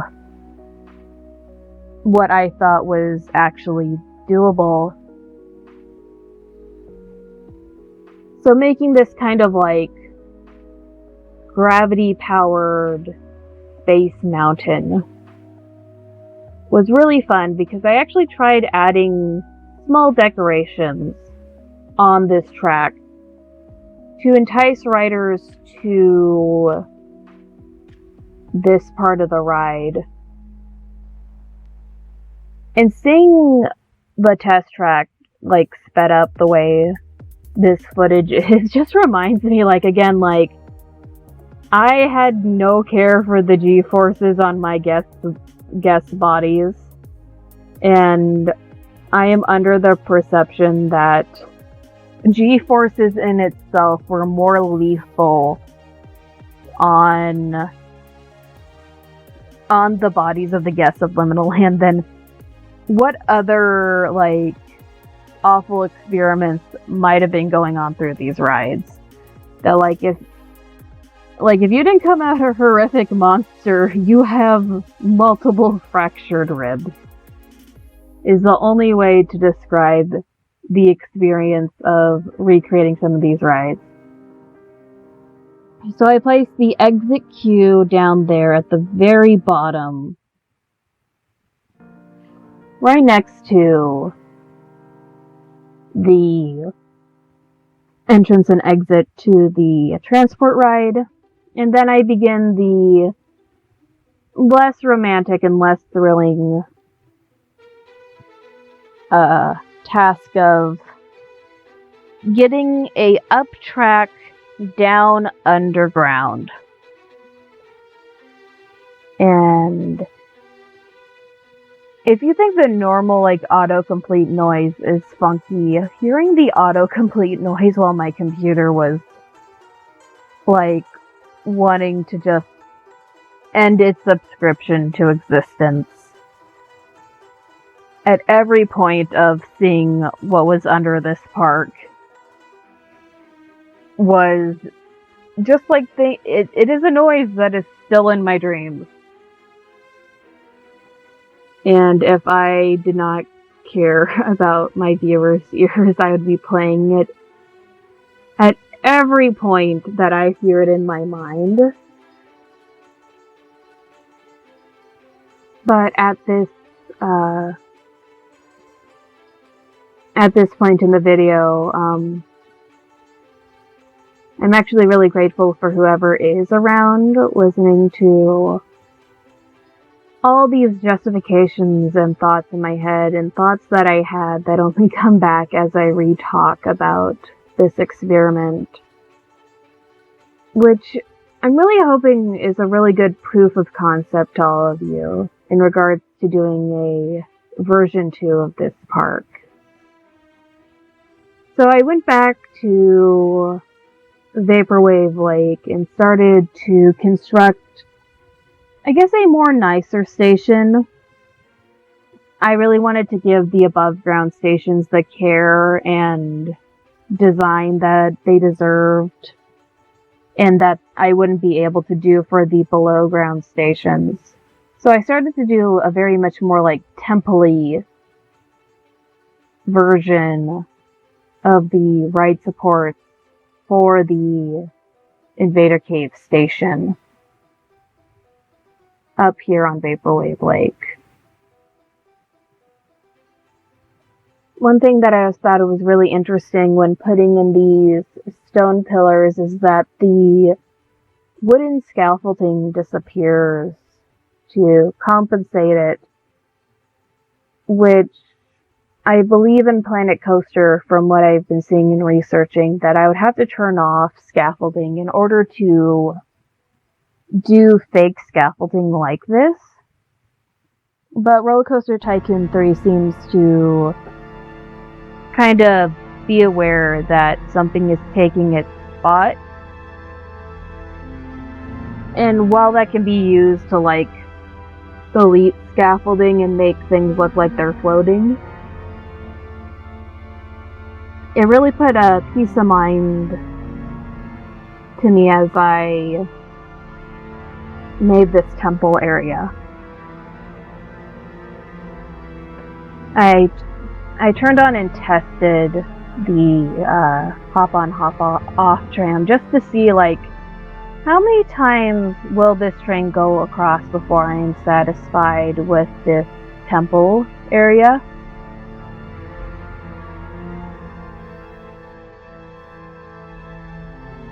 Once I finished setting up the scaffolding and the pillars, I start working on the path up and down from the ride itself, and using different theming to give it the aesthetics that will match the two Pantheon-like buildings that I put on either side of Vaporwave Lake. And since we're in this area of the park, which was definitely more made up by me, because on the maps of the park, either it doesn't exist or is just a normal body of water. Because I enjoyed it so much, I would definitely think if I did a redux of this idea again and tried to remake the park, I would definitely lean into the spirit and not the letter of Liminal Land. I'd probably do a lot more research into liminal aesthetics, not just liminal aesthetics through the lens of Americana, which While a major part of Liminal Land, especially in the home section, can't be all that there is in the theme park. There's many aspects on the gallery that I won't show in this video, but you can look and find that there's aspects of Dreamcore, Traumacore, and just my favorite liminal aesthetic, which is retro futurism, because it's such a sad look at a positive future we never got. And that kind of leads us to our next stop, which is the station just outside the Hall of Walls. In order to limit on pathing, I originally intended with this building for it to be a direct entrance and exit to the Hall of Walls with really with no other pathing in or out to speak of. And then we jump right over to the next stop, which I believe will be somewhere between the Hall of Walls, if not also directly right outside the Paradise Playroom. This is more of a generic kiddie station with a mirroring to the Hall of Walls station. It's not as bright or as colorful, but it's supposed to give the feeling of those red brick train stations that you used to see in the wooden model towns and train toys that they were in my bookstores growing up. I don't know if they were in every Barnes & Noble or Bookman's, but they were around when I was a kid, and there was always the Thomas the Tank Engine toy right next to all little magnet knockoffs. So that's what that station's supposed to be, more of a proper Disney train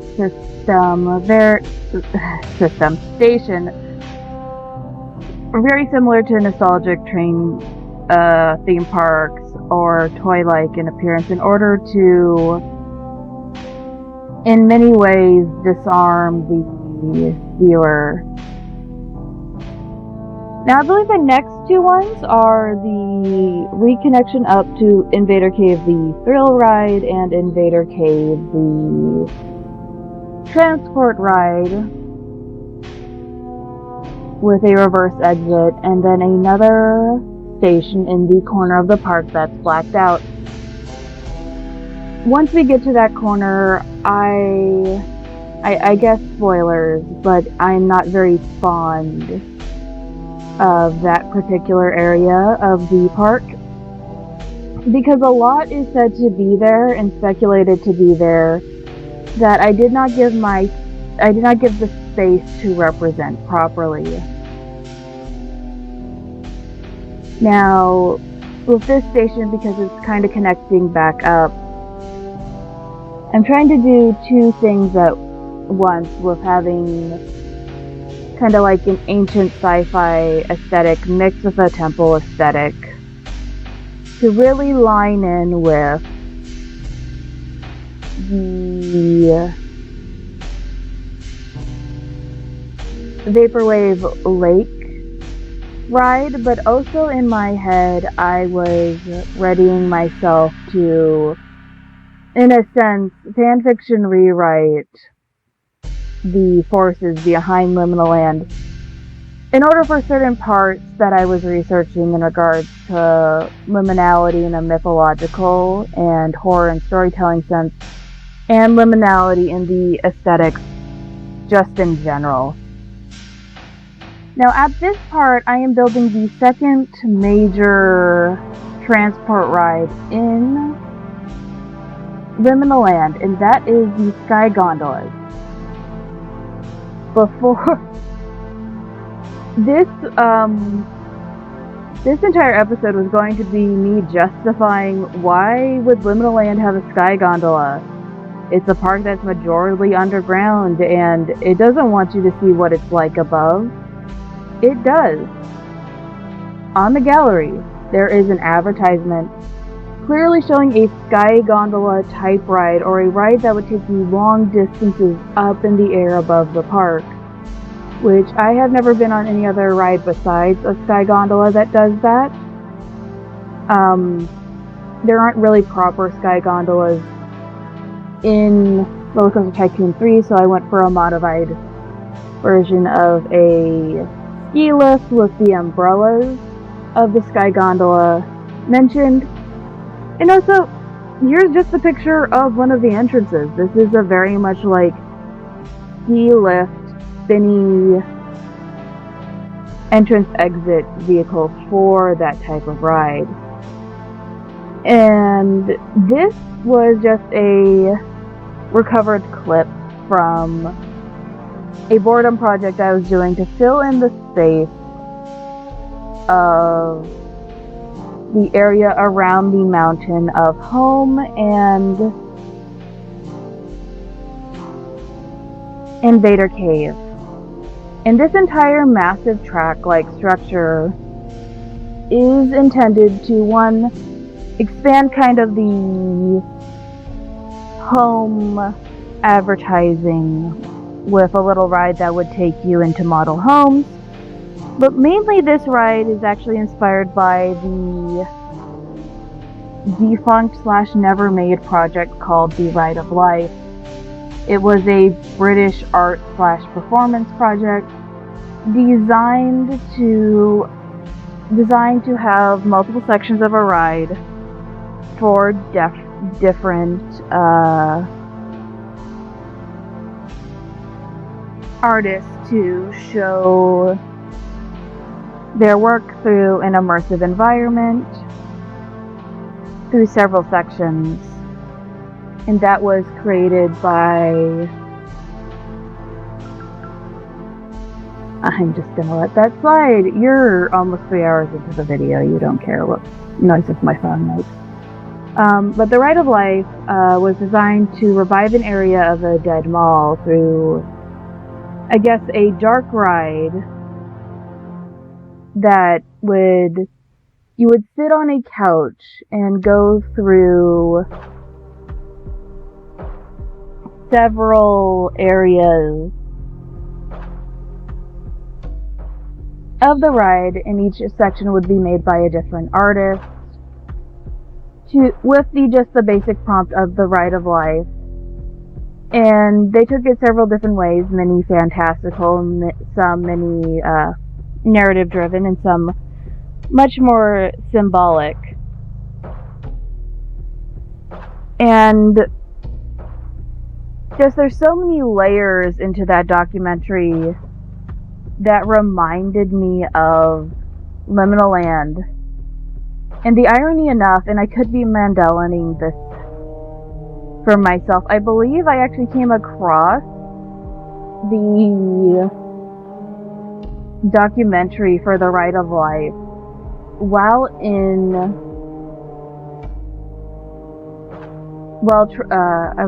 I think I was just like sneaking around looking for extra information in the Liminal Land subreddit. And just to make it go full circle, if I can find the link to the, I guess, bootleg upload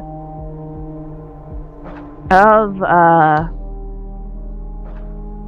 that ride, so you can see like all the aspects that I wish I could have added into the park and felt like should be in the park. That will be in the description. I'm going to put it probably right under the actual Liminal Land site, so it'll be a YouTube video link to the Ride of Life. But as I'm working on this part of the dark ride, trying to build and cover the ride area, because one thing I know, well, because I like dark rides, and what the car ride does that works with making a dark ride is that the more decorated the ride area is, the better its stats is, because when you're on a slow moving ride like that, you want to be looking around at something. So having these buildings with the different scenes, a lot of them are hastily put in, and a lot of them are have more thought into them as I work from front to back in this area. I definitely tried to give it the most detail I could. Also, I wanted to give the ride to be so long. It's not Mr. Bones levels, but I wanted to give the reverse expectation of a typical modern theme park experience. One, because this is in the 80s, and two, because it would just make sense for an evil death park to work this way, for the fact that we are used to waiting in a long line for a short ride for a slow minute of joy, where in Liminal Land and many other fictional parks, you're waiting a short time to get on a long ride that is either going to tell you the world's most confusing story or try to kill you. And that's what I really wanted to capture with more of the length of this ride.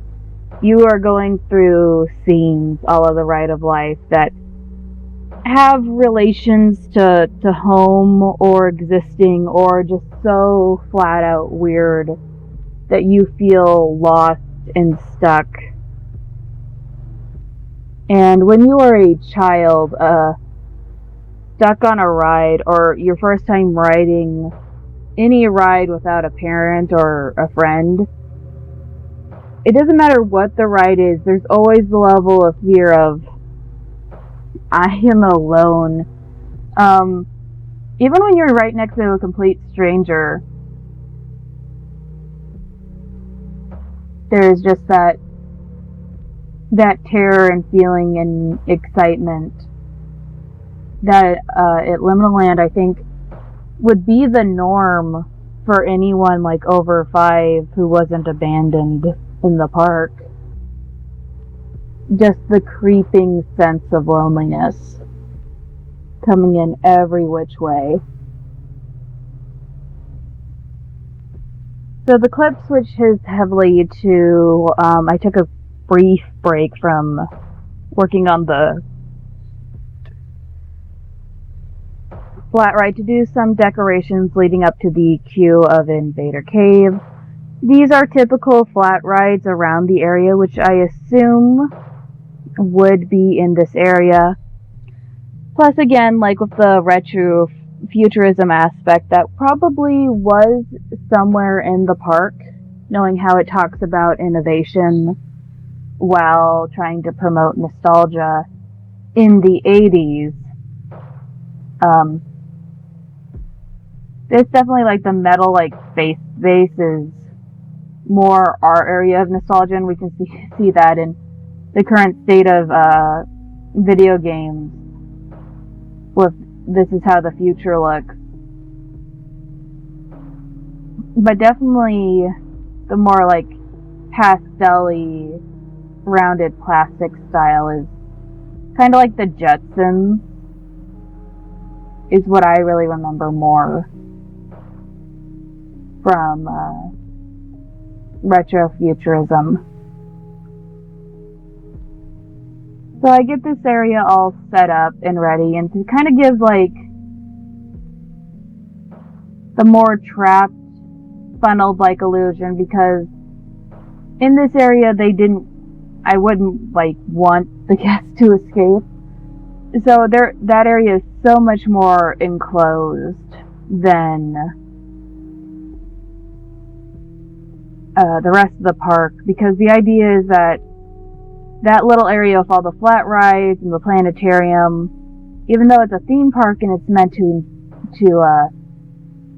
make you spend as much time there, it's really wanting you to funnel you back either into Invader Cave, so you will eventually end up in home, or into the dark ride where you'll be sold on Liminal Land and home, and then funneled back into the entrance of home as a sadistic feedback loop of ride mechanics where if you've entered this area of the park, there is a chance you are going into home and you are not coming out.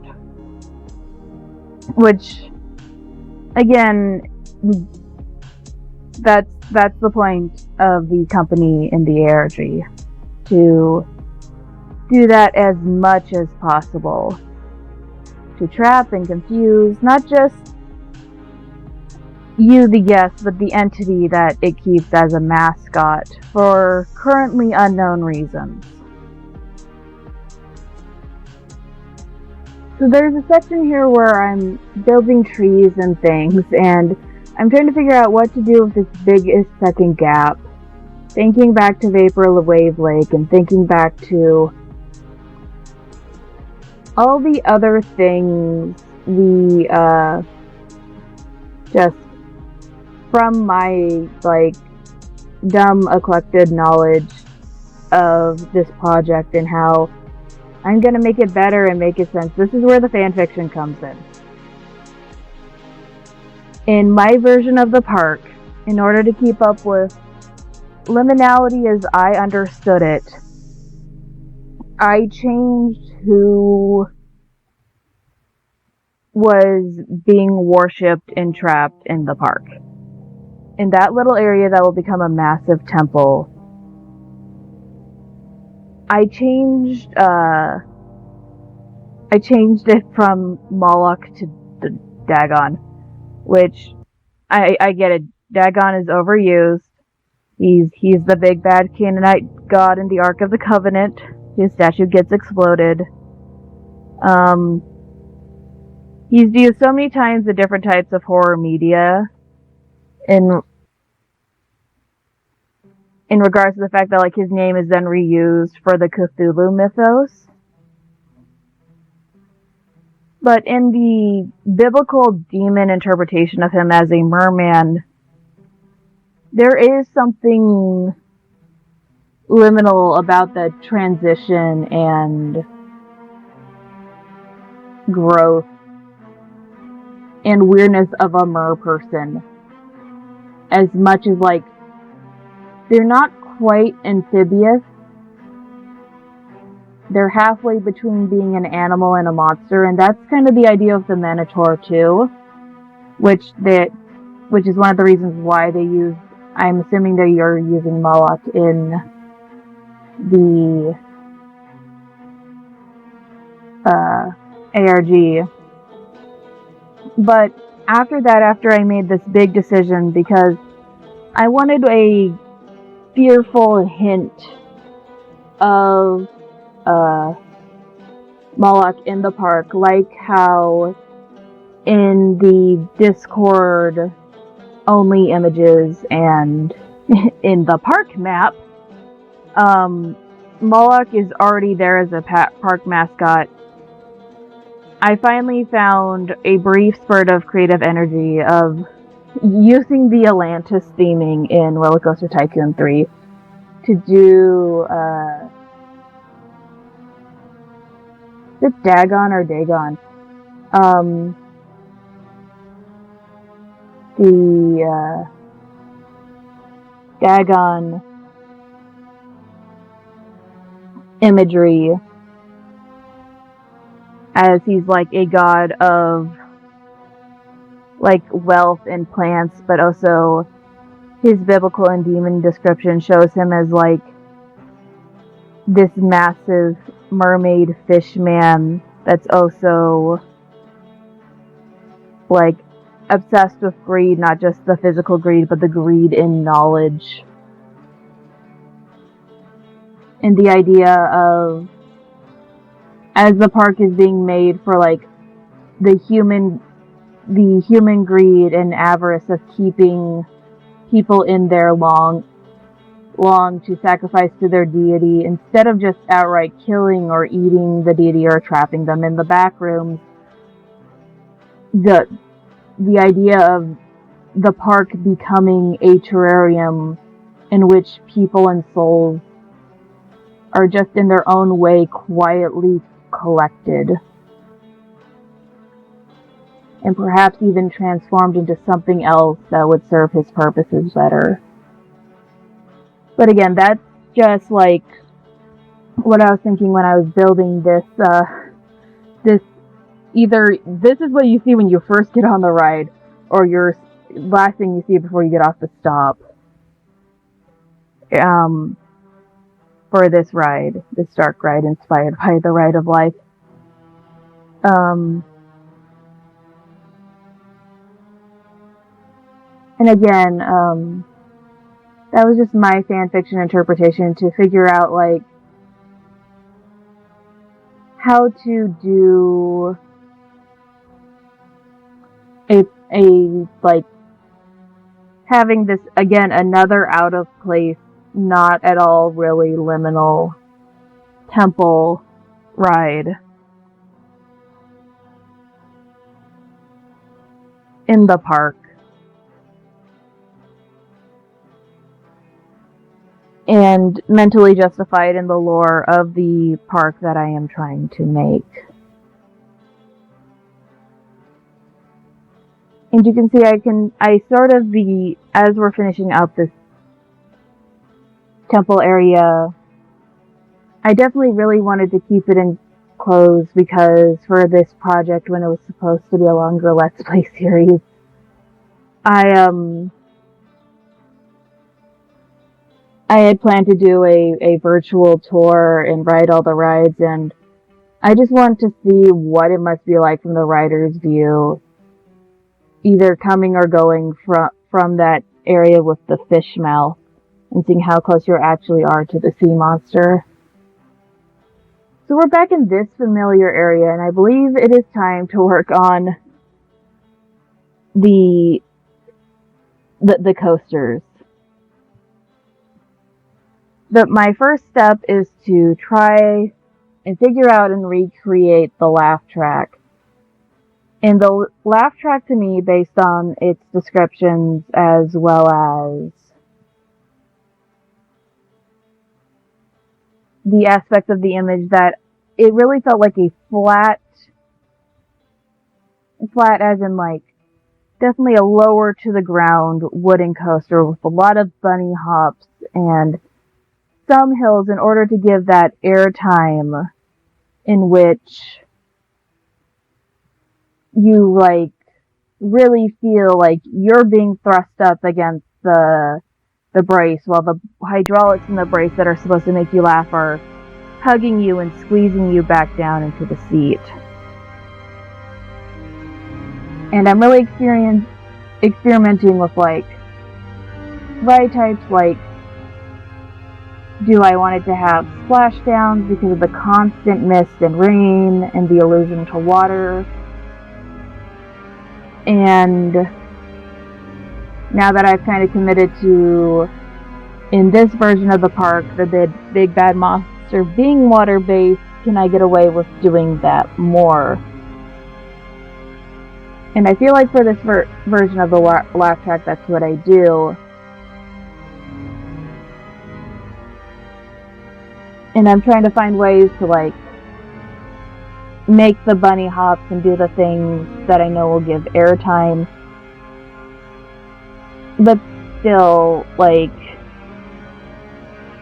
again, like, with all pieces of art, and especially with this unfinished project, all the coasters I made, no matter how many iterations I went with them, I could have done better. And to make a whole coaster just out of a few images was both creative and rough, because when I was doing all this work, I always feared for the eventual update of Liminal Land that would just throw something that I was working on in this park just out of the way and non-canonize it, which is so strange that at this point I have already fanfictioned the park that I still care about that. But there's no way not to when you're doing something not original or derivative or based on something else, where it's like, if you're going to do a thing that's clearly like copying, the most you can do is to put in the work to be respectful about it. Like, not so like correct that it's a blatant ripoff, but correct enough where it feels like it would make sense. And I'm getting to this part of the ride where I made the big hill and another splashdown, and I'm trying to figure out this corner where the laugh track borders the blacked out area of the park, which again houses so many things according to so many people that I was really like struggling to be like, what is this ride? To the point that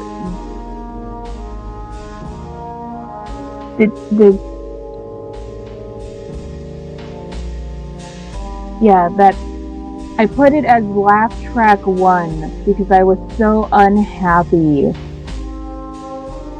with how large and massive it was compared to what I had in my head for it. And thinking about like at the image and what I had for my head of it, the big hill and everything could have worked if I wasn't a coward and did some landscaping. Again, like, Liminal Land, even in its images, just feels so flat. Like, you really don't, between over the mist and the rain, you really don't know what the environment is. And I was willing to like terraform a lake and have a water ride because there is a body of water here in the park, and I was willing to terraform and make this giant mountain because it made sense that there was a mountain for Invader Cave. But the simple idea of like terraforming hills and stuff for the laugh track, just, it didn't seem right. Also, it's always felt like to me that when the laugh track is described without the park map, that it's such a big deal that it would have been more in the center of the park, closer to Subliminal Land. So here we have, it's more pink, but I believe the fandom and the people who are working on this had decided, see, I did terraforming. Like, what past me would and would not compromise on for this fictional park makes current me be like, I am dumb. Like, I can almost tell what part I was working on with this park, and I did not have my medication. But this Ferris wheel, according to a lot of people, is supposed to be red. And there's evidence for that.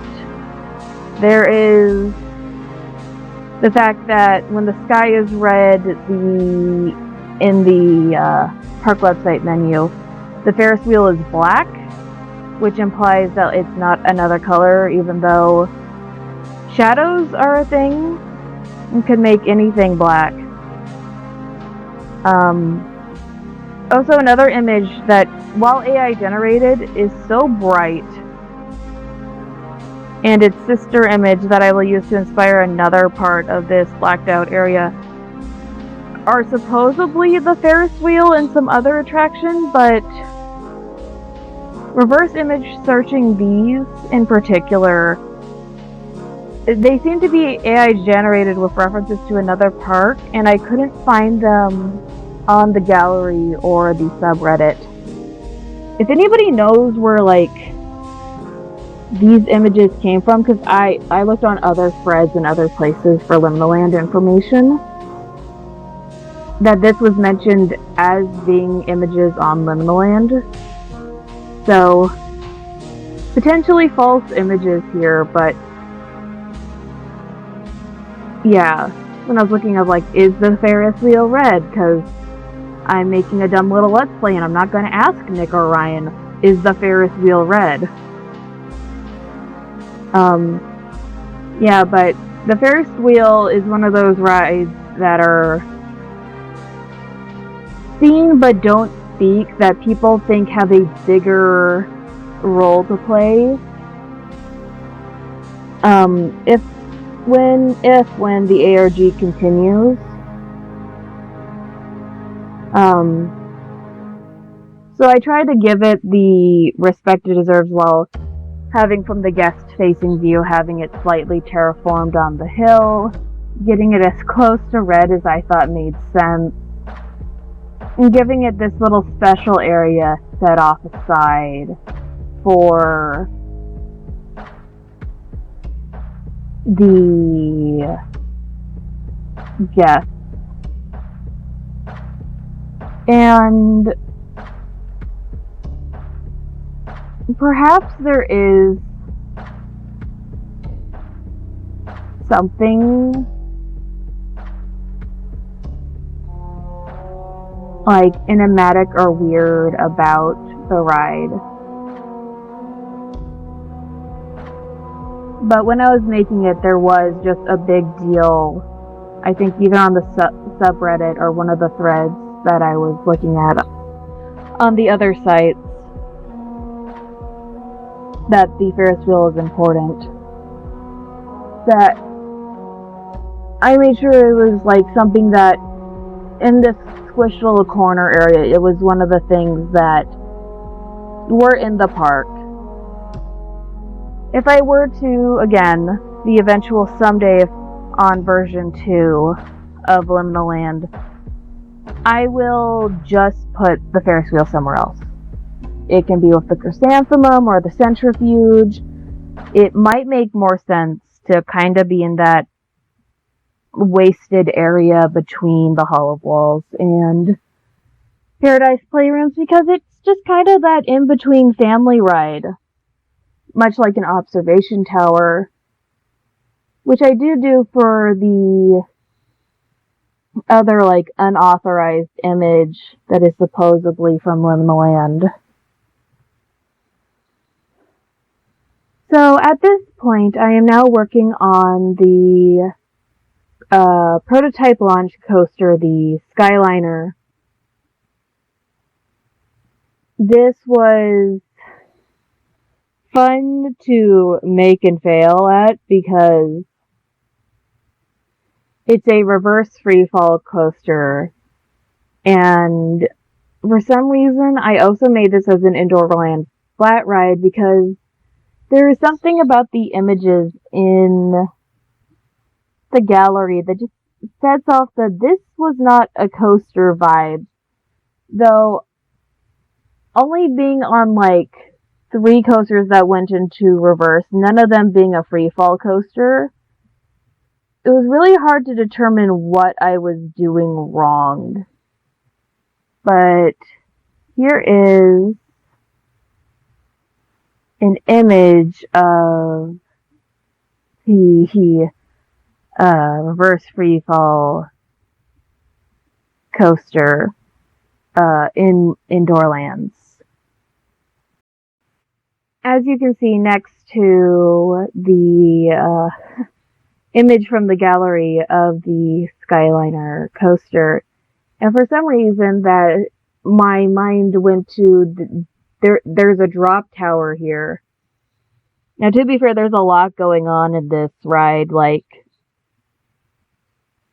that I did decide to make a flat ride version just to get a better view of what the seats and the lining might be looking like.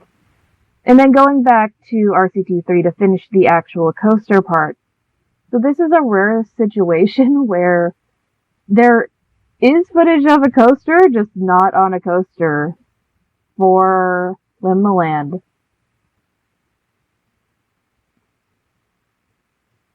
But before we get to the ride footage, I just wanted to pop back over to RCT3 so you could see how I finished making the ride and how eventually I decided to go with it, having this sled type ride and having it go so fast up that it could fall. And I had to go maybe a couple rounds doing this. The real pain was that as much as I didn't want to, and had just accepted that G-forces will destroy the park goers' bodies, I added the necessary back part that will slow down the ride so it can make a complete stop. I do realize now that I could have used the block brake, but I've always used to using block brakes as a, I guess, crutch in regards to getting rides to flow properly.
So with that quick ride of the Skyliner, the flat drop ride version, not the coaster, unfortunately, is done.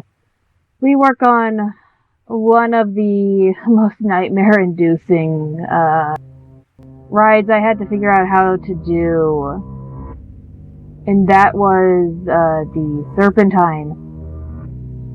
The Serpentine is a ride that, according to the website, is a ride that's essentially alive. It breathes and moves, and bends will twist and turn in unpredictable ways. And again, as I am not a 3D animator, nor do I particularly enjoy modding games outside of games with a very healthy and stable modding community, I really did not know how to demonstrate the Serpentine. And the only way to probably do that would to be making a proper Frankenstein coaster, which at this point in creating Liminal Land, like many of my excuses, I just didn't know how to do it. I know that it needed twists and turns and bends. It needed to be fast and alive and unpredictable. And this ride, where the coaster stops and holds itself to turn onto a different track, seemed to be the way to do it, even though that really gave it more of a tower feel and not much of a snake-like feel. To the point that I believe I scrapped this particular design for a more proper, like, metal coaster experience.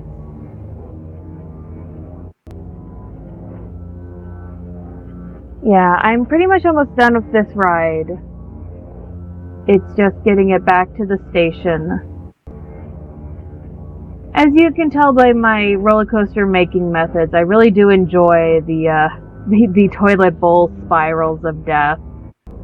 When I had Frillville for the Wii as a child, like, I would just make coasters that were only that, because the scores would be so good and it would kill the robots. If you know about the level where you have to kill the robots, you know.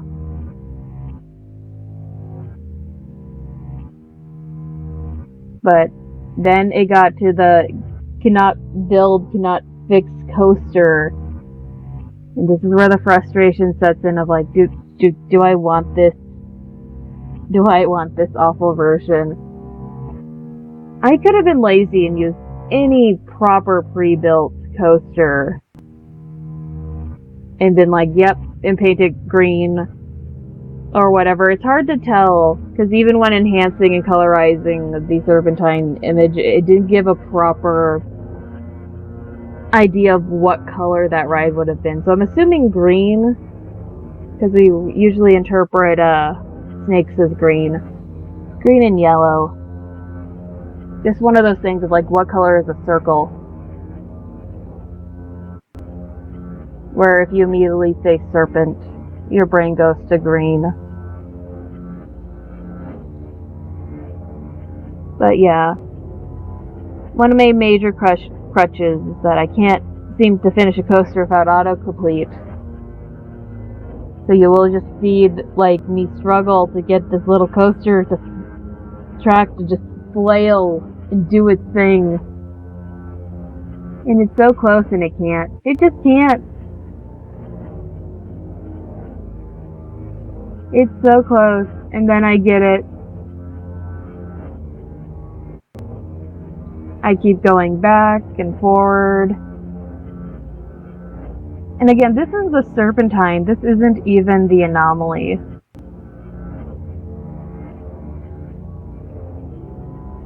And the cat's out of the bag with all those notifications. At this point in my recording, I had gotten bored and let people into the park, and thus the mentally degrading park guests can't reach insert thing has started, which they can. It's just when they get there, they'll be stuck there forever.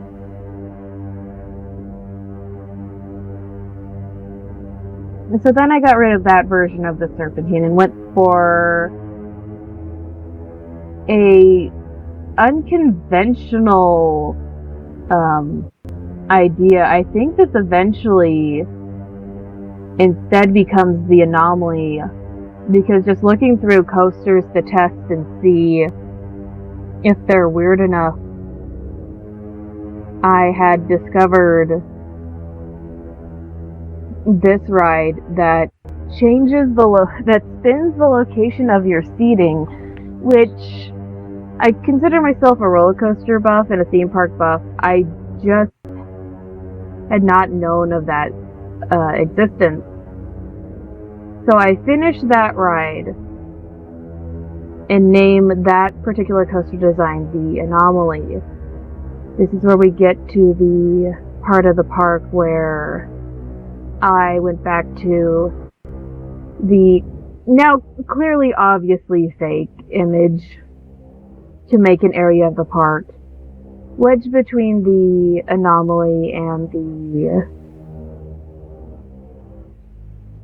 laugh track. Is this observatory type ride that really does block the view that you would get for the Ferris wheel. But again, it's just finding ways to fill these spaces that were both true to the map, and again, I'm working in the dead zone of the map, and is true to the, other source material I could find. It was my best choice. So I used a Hershey's Tower to kind of use as the tent thing, because I was looking for a particular ride that I know exists in Roller Coaster Tycoon, but I couldn't find it.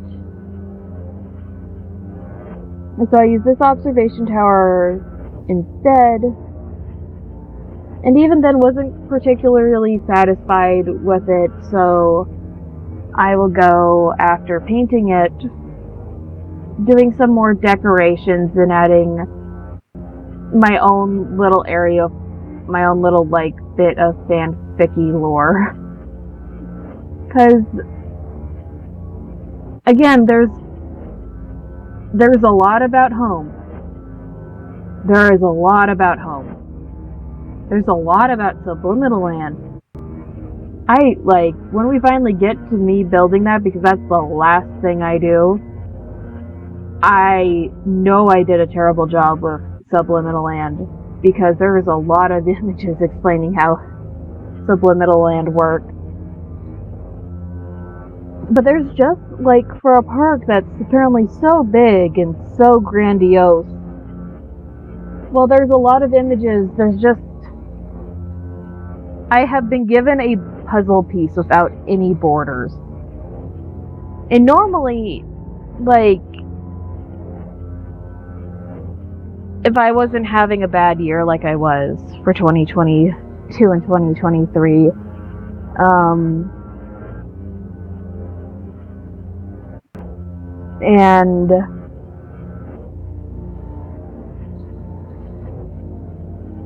and wasn't just filled with the expectations of it has to be entertaining. Because I think that was my big struggle, was finding the correct level of, the correct ratio of entertaining to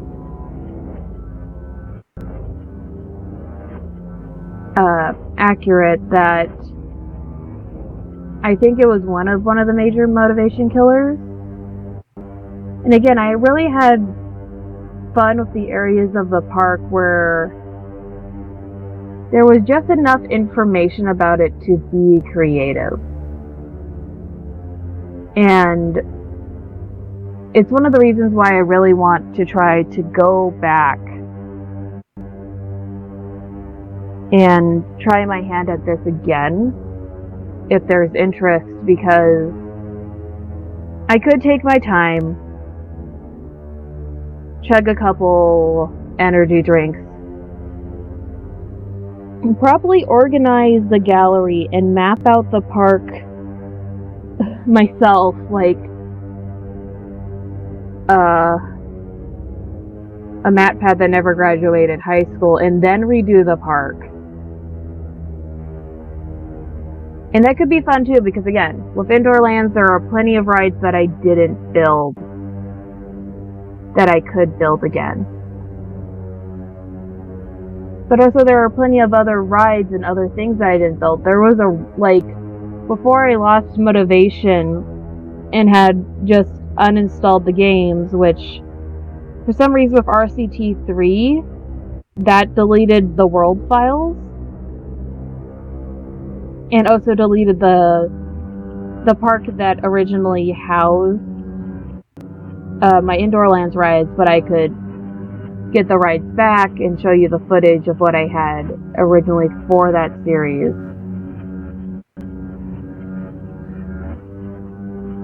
And so instead of going for this tent thing, I kind of accepted that it may be a farce, this particular AI-generated image. So I decided to go with a more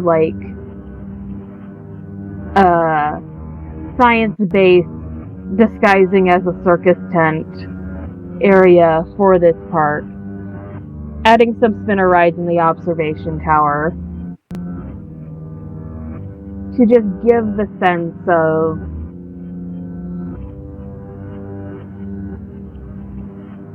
it meaning to be here in this relatively weird clustered corner. And I understand why it's weird and clustered, because there's a lot of things in the park that aren't properly listed where they are. So people have to assume it's in the area of the park that is this black hole.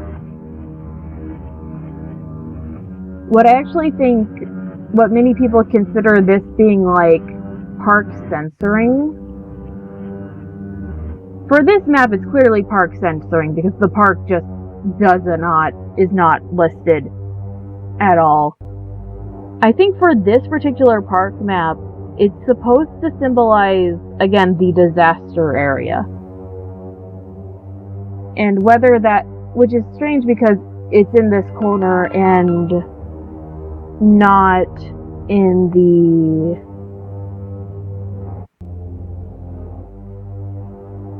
not in Home or Subliminal Land, where the ARG is really pointing to. And that would be interesting because, again, what's there? So I started to add my own little lore of kind of a spooky warning cave area, oh, you're here, you should probably turn back, and have it a mix between the start of a abandoned operation and a memorial. Which of course it's pretty dark to have a memorial in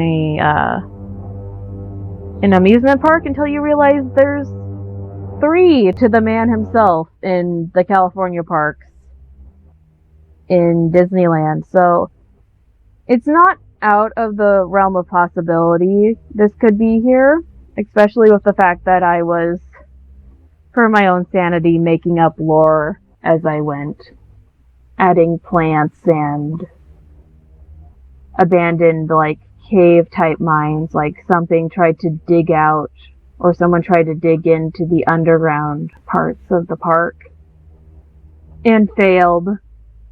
So now it's just kind of hidden and being consumed by this massive coaster and this massive other attraction and the Ferris wheel just on all corners until I add the exit here, apparently. Past me is so weird. I guess trying to hide or obscure that part of the park.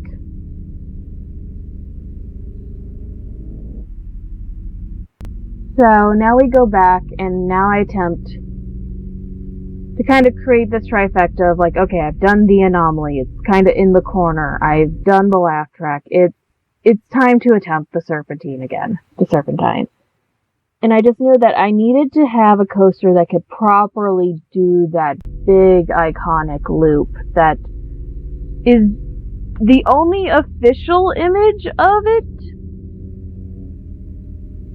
There are other coaster images that I'm assuming are also the Serpentine, but again, it would take a live stream around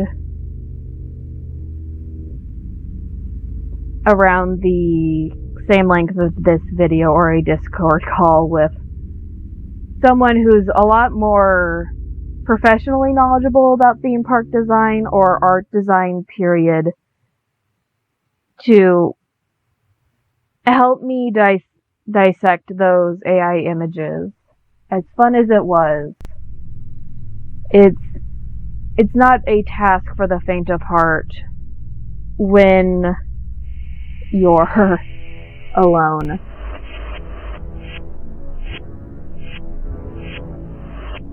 So I use this coaster that almost gets the Serpentine feel.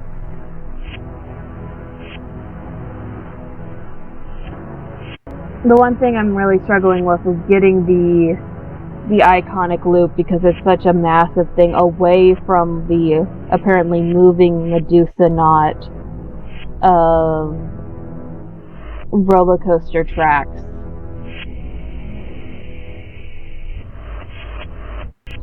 And here I am up here trying to attempt with a big old dip.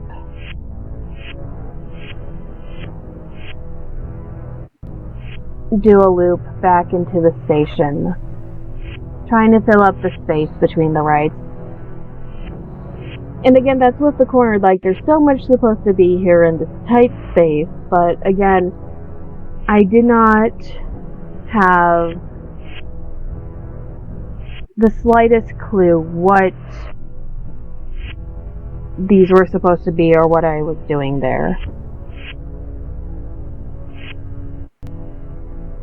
I just knew that there were like 4 roller coasters-ish and a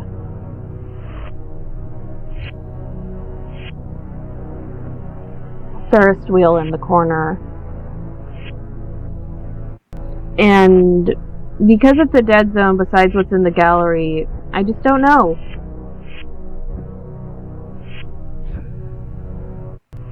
No clue one way or the other how that was supposed to be. And again, it's like when I'm given just enough, my creativity can fly, or when I just throw the initial concept of something the bird, like with the dark ride, I have more freedom and creativity with it.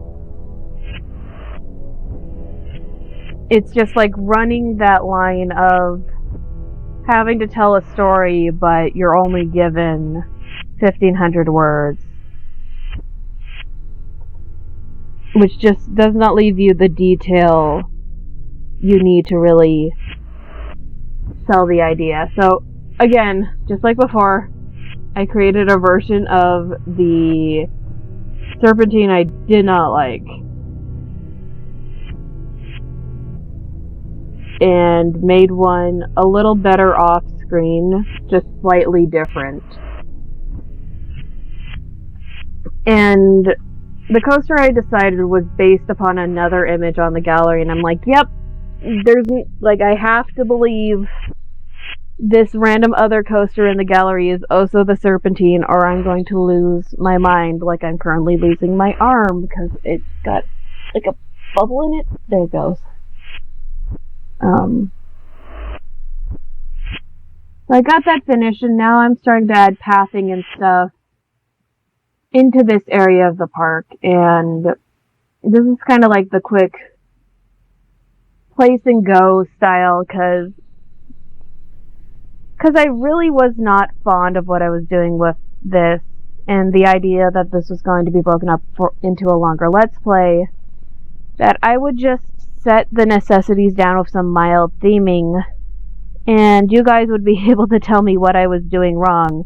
Which again, in the comments, there's no word limit on comments anymore, so go ahead. What am I doing wrong? And what I'm doing here with this other ride that's kind of serving as a buffer between the laugh track and the anomaly is this ride, which apparently isn't in the park. It's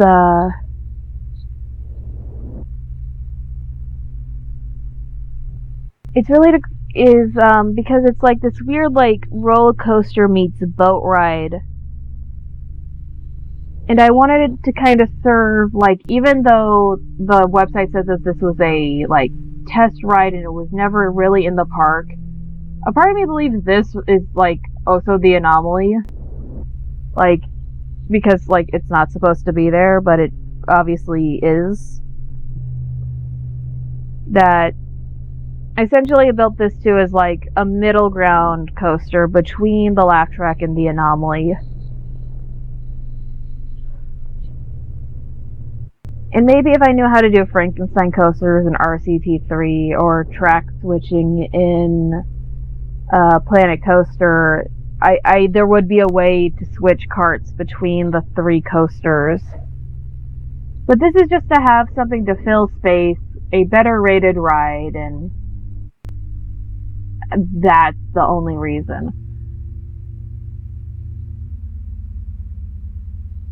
Right now I'm fixing the ride, making sure the test ride can get into the station.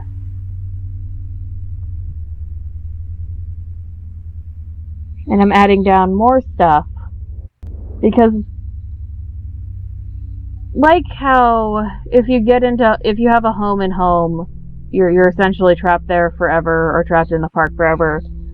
I assumed by the pathing I was making in my version of Liminal Land, by the time you got to these coasters, you were trapped in the park. And then I built a wall of shame.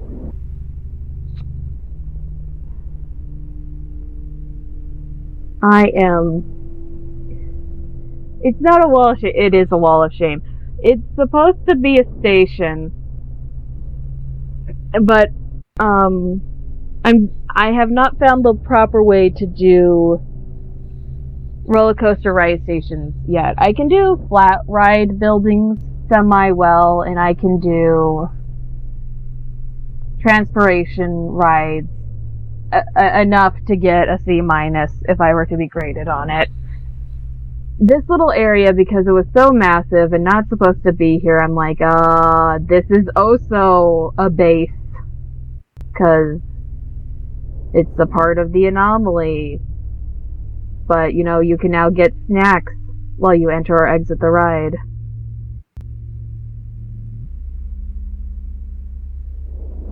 So now we head into the Hall of Walls, and if I was playing Roller Coaster Tycoon 2, I could just build a maze, because that's what the Hall of Walls is.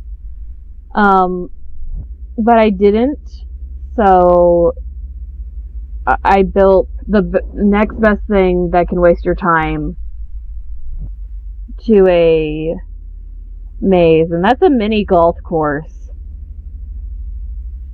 I have a love-hate relationship with mini golf courses in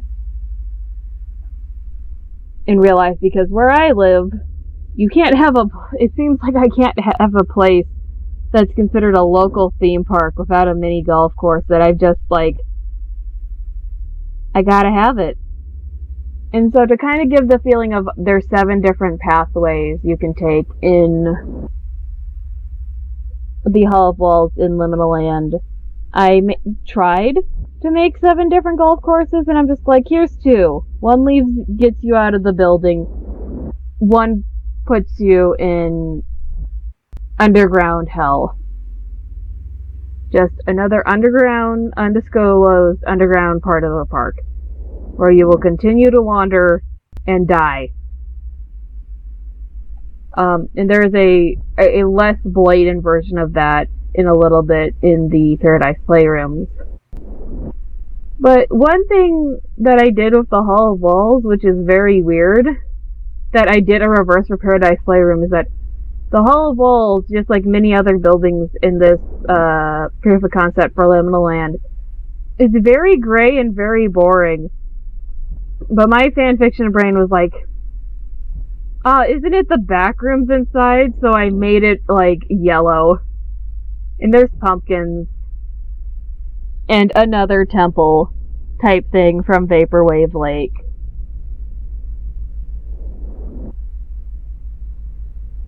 And probably the goal was that I would build the other 5 mini golf courses underground as a way to do the 7 exits. I just didn't know where I would go from there. And I know when I rebuild Liminal Land again, I'm going to give myself the largest possible park space. But also make myself my own park map, because I was like struggling between what is there in the park in regards to the park maps, but then not having like space for the actual like the peeps, the park guests in Roller Coaster Tycoon 3 to kind of do their thing. So now we get to the tedious task of building the roof of the Hall of Walls, which right now is more just the Hall of the Green mini golf course. Which again, I am regretting not doing a first person view of this park when I could. Because that's really where I think the draw of making the Liminal Land park in the first place would have been at. Because of the morbid curiosity of like, what's there? I want to see. And I didn't even fulfill it for myself. We will see when I start building Subliminal Land, like I said before, there's guests in this park now. At any point in time, I could have put in the first person cam cheat code and just filmed it for a couple hours, even the incomplete park. And the fact that like I didn't even do like basic roller coaster let's play etiquette and film the ride of the coaster just is so sad. Can you tell that I've been talking to an empty computer screen for 3 hours and 30 minutes? Because and I just get rid of the temple. I was having like a brain fog moment. I was like, wait, was the temple always there? No, because I had planned for the mini golf course to go up and then have the temple. And then I got lazy. That's what it is. The Hall of Walls in the final state that it's in is because I am lazy. There's no other way around it.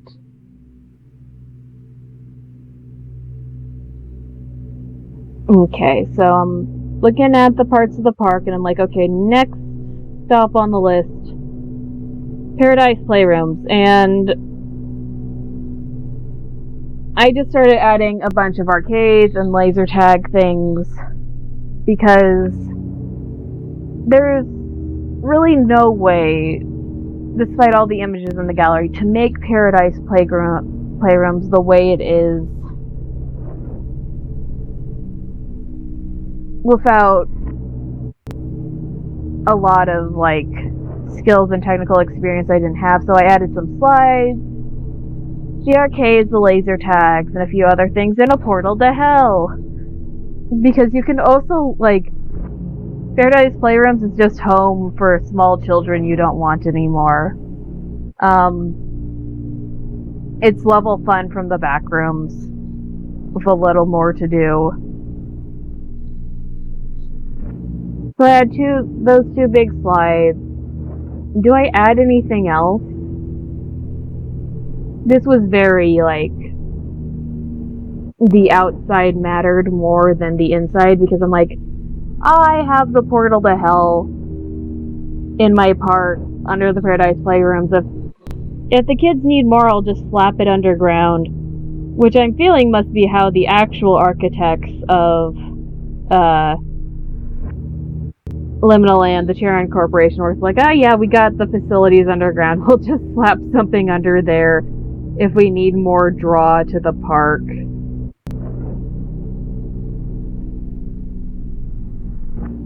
I do think it would be interesting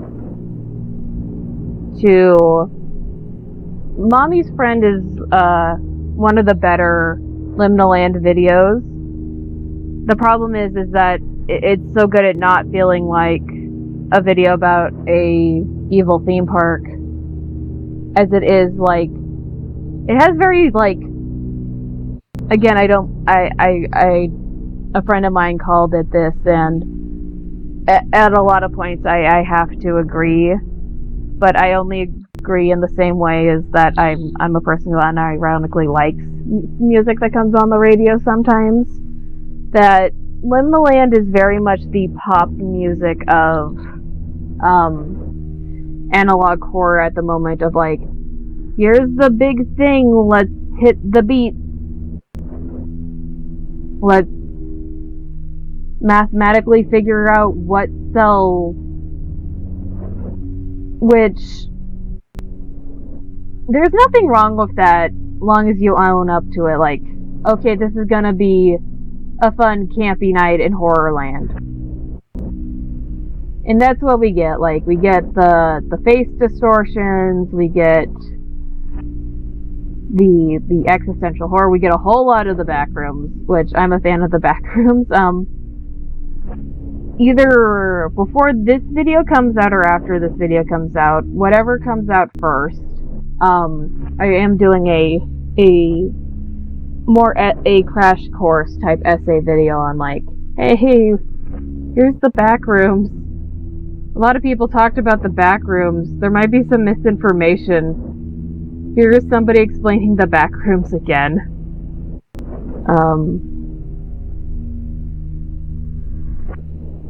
But yeah, I just, like, I really used a lot of these more basic colored walls that I could change the color palette for, because I could not make a perfectly round building with the interior setup I had. So I went for this orange and yellow oscillating pattern to kind of give it the tent-like feel, while I added basic amenities into this surface level of Paradise Playrooms. And I added some paradise-like theming with the food and the things you could get there. I do think it would be interesting for Paradise Playrooms if I were to do a version 2, to actually make it Neverland themed, in regards of a tropical paradise where only kids are allowed in. And then you get into, well, the actual horror of, if you've ever read the novel that Peter Pan originates from, or just like basic fairy lore and the liminal lore, the liminality and fairy logic is also there. So now we get to this ride. This is one of an unnamed rides that I made. Going through the gallery of, like, okay, for the first few episodes of the park, so I have a proof of concept in that they know that I'm serious about going through the galleries. I picked this children's ride, and it's clearly a drop ride. It's like one of those jellyfish bouncer rides that you kind of sit on a rope and go up and down in. And I converted that in kind of to more of a swing type drop ride.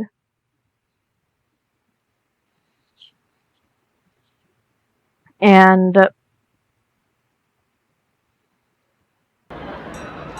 just me breaking people's legs, getting the security brakes on the swings to turn on and off. So in order to get kind of like the theming of the image down and correct, I was messing with railing and other things just to make it work as intended, and I'm playing with like the theming and stuff to a point where I am satisfied with the tools I've been given with Indoorlands.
Yeah, my audio cut out, so I'm like, let's play the ride, and oh boy, doesn't it give you the experience of being an adult on a children's ride, and you'd hear all the children being screamed and terrified, and you're just like, something's supposed to happen. So, the next part that I have to do is the funhouse. Oh boy! Like, even the creators, I think, Nick and Ryan, they can comment or tweet if I'm wrong. The Funhouse, I think everyone forgets that this place exists in Liminal Land, and I did too. It's just a weird place where there's like not a lot of information on it. It's just like, here's the Funhouse. It's usually empty. And I'm like, do you know how like the halls of mirrors, like mirror mazes, like distortions, like all the weird fun stuff that like is kinetic and weird and also scary that goes into a fun house. And the fact of just like, it's a fun house. Let me be like, fine, it's a fun house. Here's 4 fun houses, and I'm putting this ride. This dark ride, I have no clue what it is. It's apparently trackless, because that's just the era of theme park goer I am. And I'm putting it in the fun house, because it's in your gallery. It's in the gallery, Liminal Land. Which means it's not just in the park. Either a worker or a park guest took pictures of it.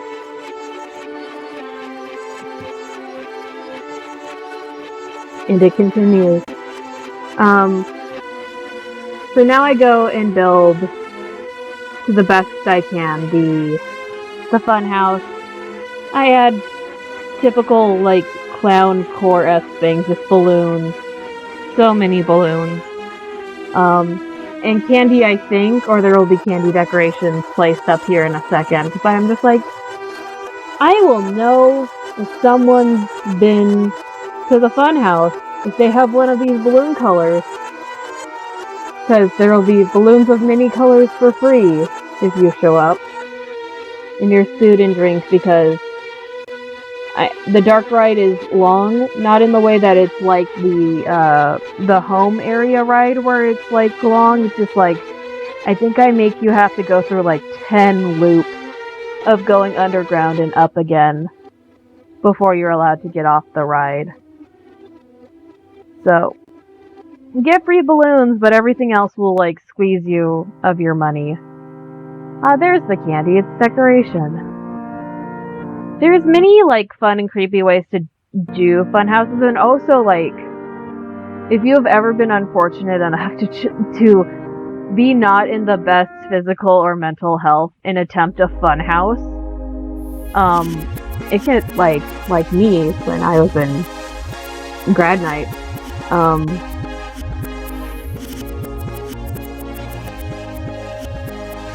it's just, like, it's not the funnest experience.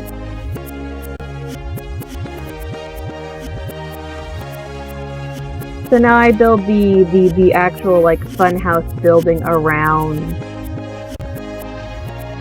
the clowns and all the other things to go with the massive large building vibe that Liminal Land likes. And again, I waffled between retrying to do this in Roller Coaster Tycoon 3 because I know it's possible. I've watched some Let's Plays in my past that I know it's possible. But I know that there's more options to do more indoor, like, theme parks with decorations and stuff in Planet Coaster, which I totally could do. There's also more of an extensive stuff gallery, so I may asset flip some props, but not as terrible as I would like. I just know that, like, my sculpting skills aren't that good. Again, I'm not a 3D animator. I'm a woman who needed a bachelor's degree to get a part-time job.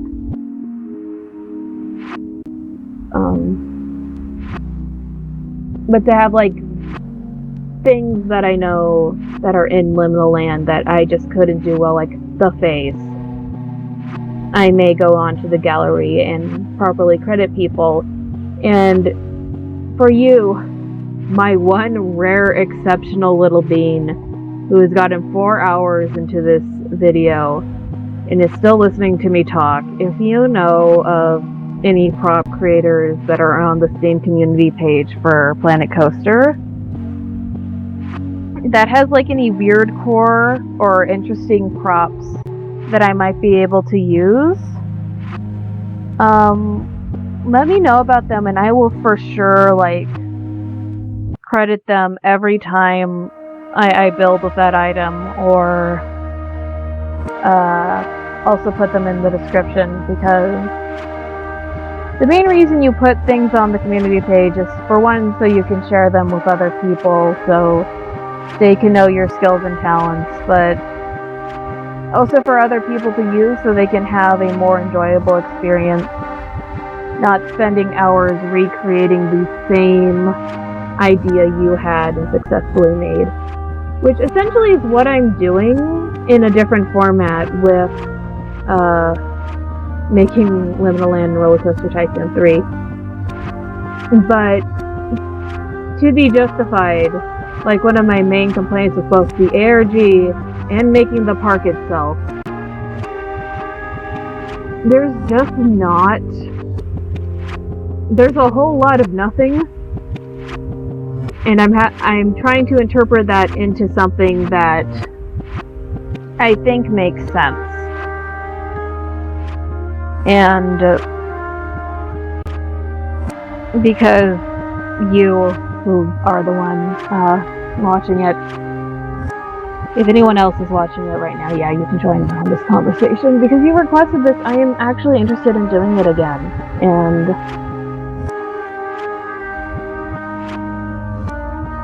if I'm going to go on this crazy journey again, I'm going to need so much help, especially since I wasn't even paid for this version. Why would I even be paid for the other one? But I'm going to need to go through just like recording these segments, because it's been taking multiple days between my job and everything. I would need to spend multiple days, one, going through the gallery, two, then organizing the images into the gallery to the correct areas of the park. Then using whatever Roller Coaster Game Tycoon I'm going to use, plus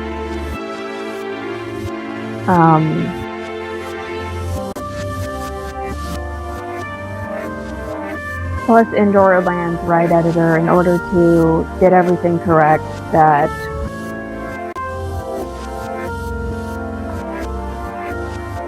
I'm going to, like, go insane. But it's a good type of insane, you know, where, like, you're so frustrated to do this thing, but you want to because you suddenly feel motivated again. And that's how I felt during the very beginning of making this park, of, like, there's just, like, so much here that's not being talked about, because the RG is going with this very specific narrative where I am from, like, my favorite unfiction series, world building experiment, Mystery Flesh Pit, really set the standard of what I expected from Liminal Land. And just little things, like, you know how the Mystery Flesh Pit merch site has the patches, which look like proper, like, badges and patches you would get. And there's just not proper, like, theme park merchandise in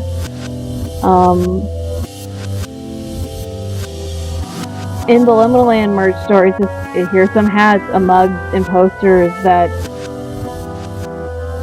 don't feel like they're from a family theme park in the 80s. Like, really, no enamel pins, no pressed pennies, no lanyards. No poster that's like a framed, deflated balloon. Or a figurine that's, like, supposed to be a packed toy. But, again, because there's so much world to be there, and that's what a proper theme park is. Because you know me, there's a difference. And I've been using the word interchangeable for, like, the past 4 hours of this video, because I'm kind of vibe checking what audience is going to be here, and now it's just you and me. The narrator mask can be broken and we can talk. A theme park has a theme in which all its innovation and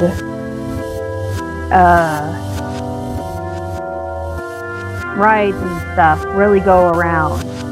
And for Liminal Land, that should have been liminality, either in the the ways liminality is expressed, transformation, choice, crossroads, that point of transition, that is a point of transition for you, but you have to realize it's someone else's entire world. And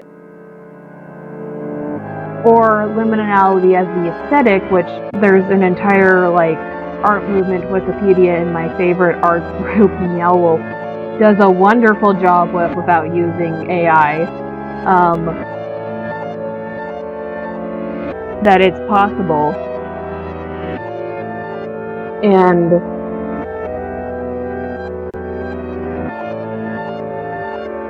I just want Nick and Ryan to do the same, because they study this stuff. They know as much as I do, if not more.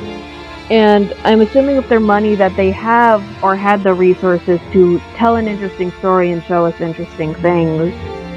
That it's really sad that I feel like I'm here not picking up the script, trying to again fill in a puzzle piece without any borders, because Liminal Land, as I've gone through the gallery, done my best with the ARG, because I'm terrible at puzzles. Doer, dyslexic, dyscalculic, couldn't tell you any 2 codes or how to solve them. All I've got are my MatPat theories.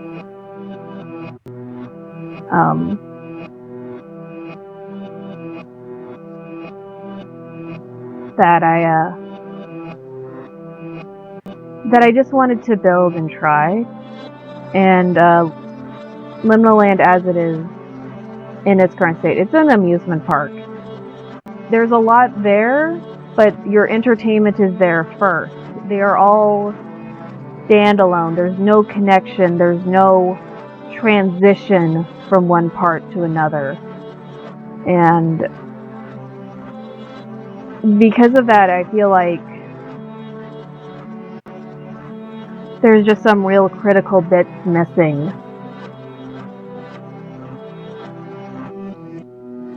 So here we go, and we get to the main decorating parts. I added a lot of little tiny shrines to Dagon with fish and water aesthetics, as well as adding more plants, because he's really more apparently in Canaanite mythology a god of farming and wealth, and I believe the biblical and some extra biblical sources that depict him as a merman. But now I start with Liminal Land, and I was really struggling with finding a way to build a pool system underwater. So I started with the pit and started building up, and I was going to build up as much as I could, and just like how the site says it does, send people down deeper into the pool via slides, with no real tangible way they're getting back up. This is where the game started to break for me. This is where the error messages started to come in, and I lost all will to try.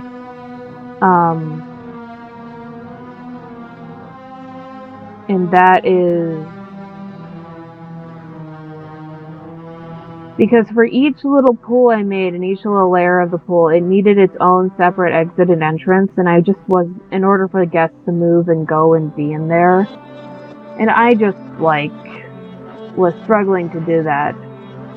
I know if I want to make version 2, Liminal Land is such a big part of it, and I'm either going to have to do Roller Coaster Tycoon with so many water rides. I mean, Planet Coaster, so many water rides, or I can try this game again. Which again, it will work. I just need to not be lazy about it. Not cutting corners and hoping that I will launch this for an audience that will tell me what I'm doing wrong later. And properly finish it and do my studying. instead of learning as I go, as I have been.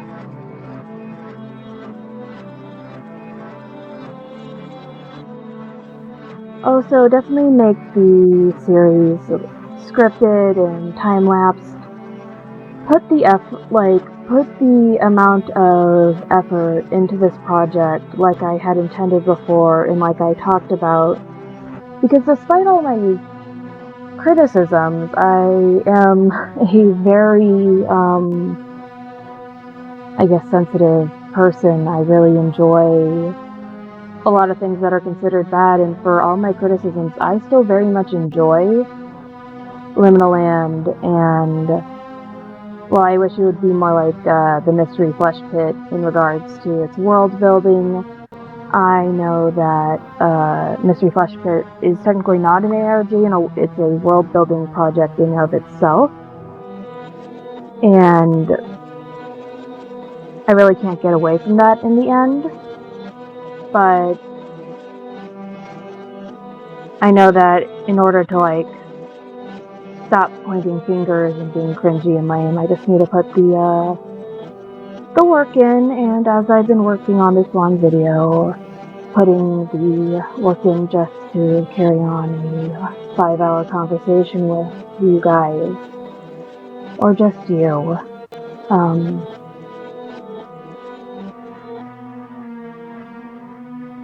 I want to show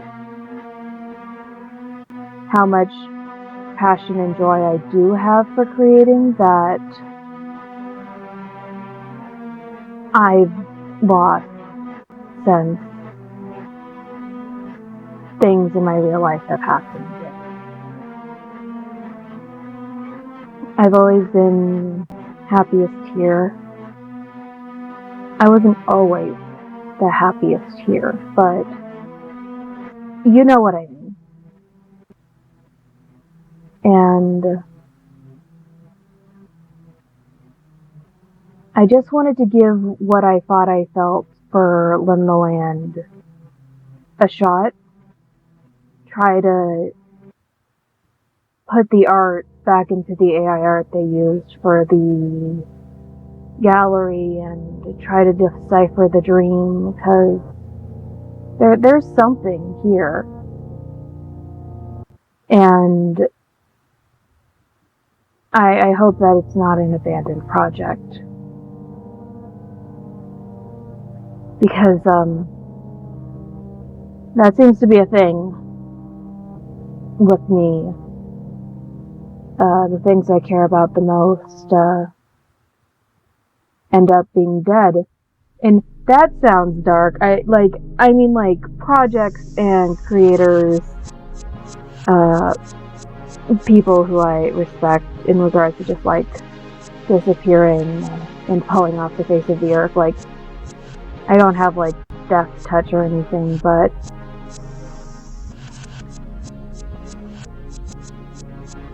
I admit that I'm not talented or naturally gifted at a lot of things, and in regards to being a creator on the age of the internet, I am so late to what would be considered a good start, but I believe anyone can learn, and learning and then acting upon the new knowledge is such a innately living and human thing. And I think that's the thing with AI and all that, is that those machines are dreaming, and I hope that they don't ever wake up, because when they do, it's over. But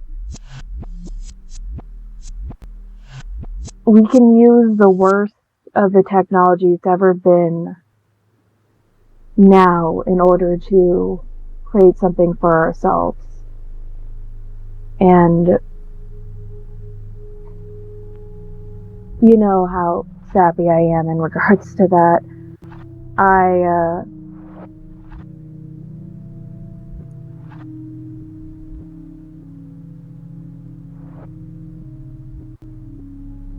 had a speech planned in my head, and then I sniffled and teared up, and now it's gone. And yeah, but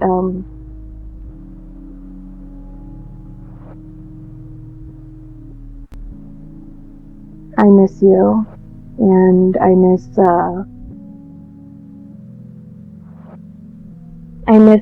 when you cared as much as I did about things, even if they weren't things I was interested in. I just don't want to give up, because if I give up, I think I will have finally lost you, and I don't want that. I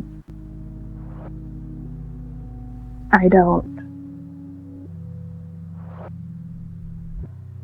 And I hope actually no strangers is watching 4 hours in, because that's so dumb. But yeah, one day, maybe not right away, I'll make version 2 of this park, or my own version of the idea, put in the time and effort along with a bunch of other stuff that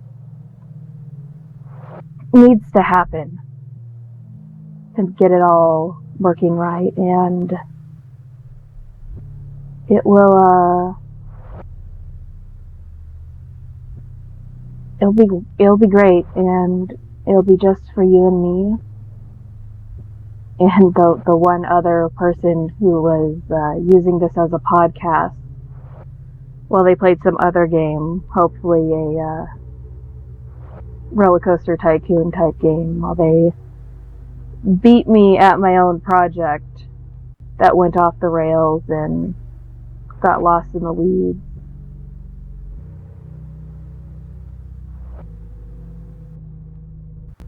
So at this point in the video, I'm just finishing up Subliminal Land and doing some extra decorations. As we spin around, you can really see like parts of the park and other little things I did.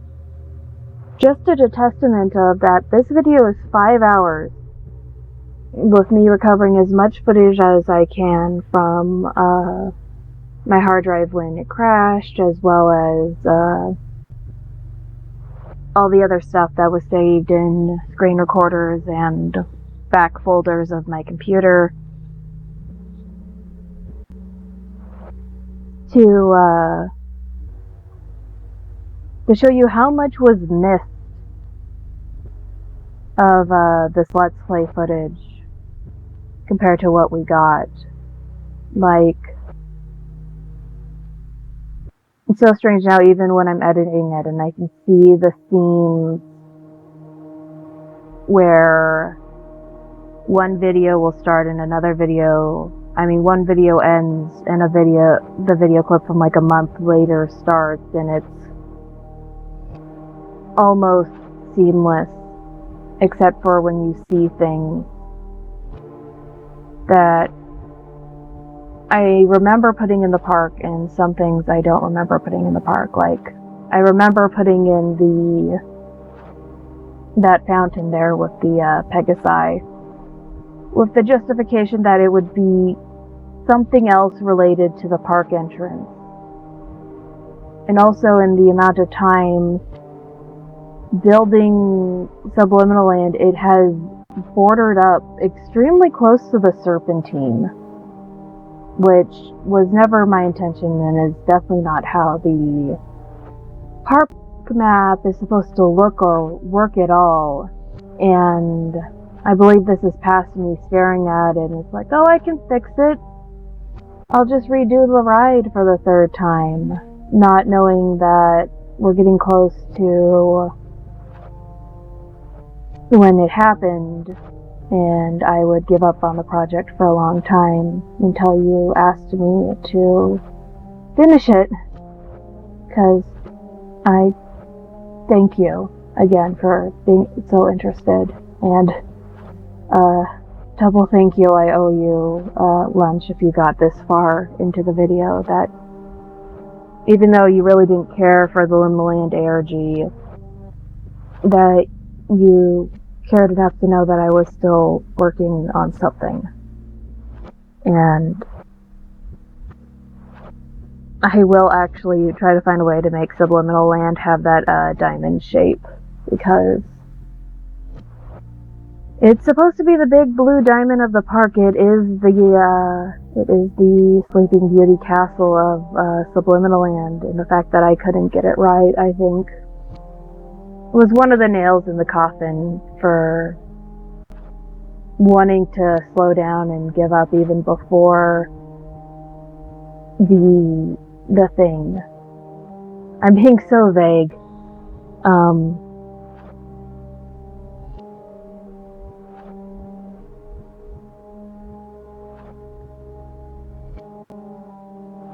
And if it isn't obvious, I'm getting very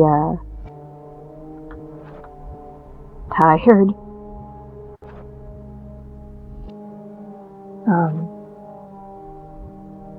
I've been at this for a few days, and I'm kind of excited for you to maybe see this and to get advice and thoughts, and for you to confirm or deny the ideas and continue to work.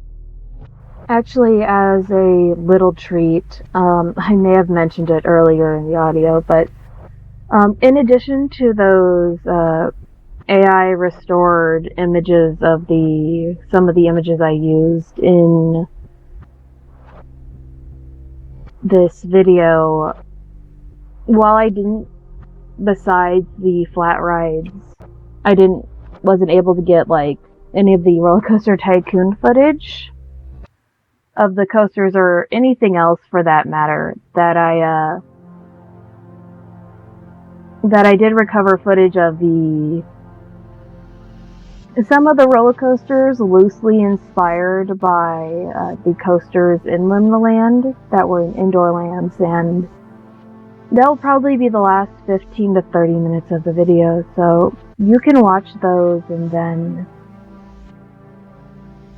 be done, or if you're not interested in that, you can pause when the bad music starts and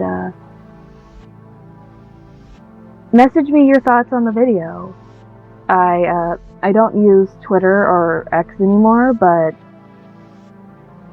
my Discord handle's the same, and I'm on Blue Sky now. Like, I finally got the invite code for that, and you could make an account there too, and you could chat that way if you want. And that offer is only partially extended to you, one stranger that's still watching me. Well,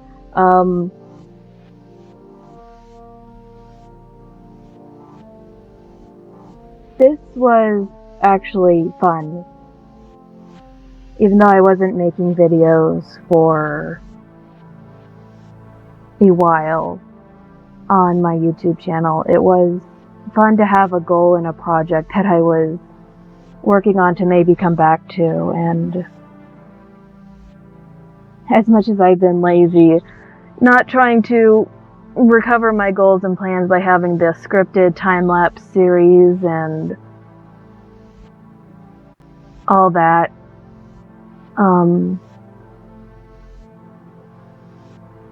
it just reminded me of what I've been missing.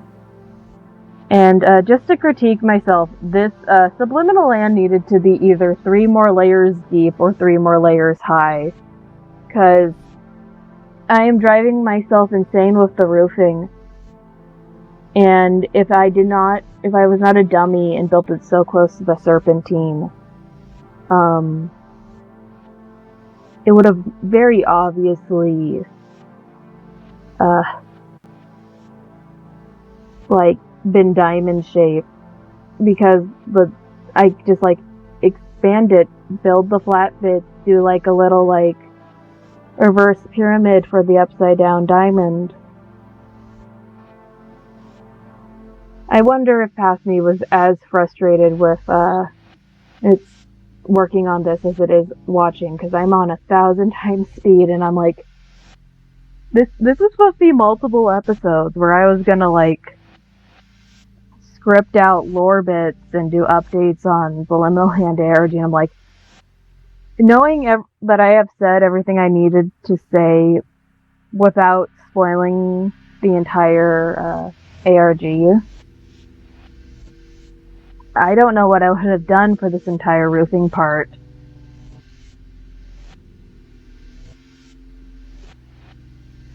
Speaking of scripting and future projects, I might be a broken record at this point that this video is almost 5 hours long, but I am working on a proper like scripted essay video. Doing a crash course into the SCP Foundation and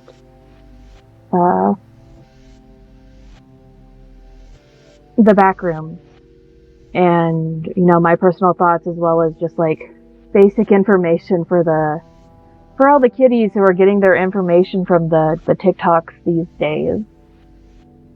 And if this comes out first, I will update the description and there will be a link into it when it's done. If for some reason that video comes out first, I'll message you that video and then the link to this will be in there. And oh, the ants. You can just see them just like being swallowed whole by home there. But yeah, that's kind of an idea of what the park looks like with people. They all go into home and disappear. There are some going into Subliminal Land, which makes me happy, but there's like none over by the centrifuge, where I also made like a little like fish statue temple area.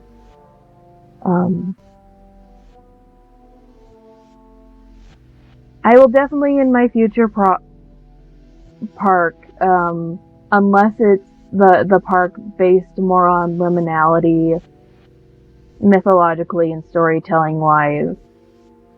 I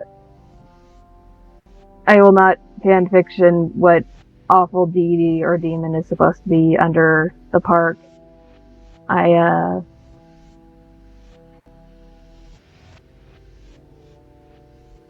I should have added more water effects to these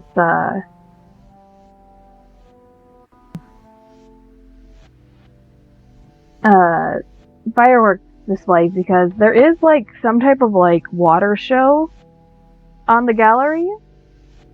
But I think like I was entering the rubber room by the time this footage was happening. I'm just like, it's gonna be big and loud.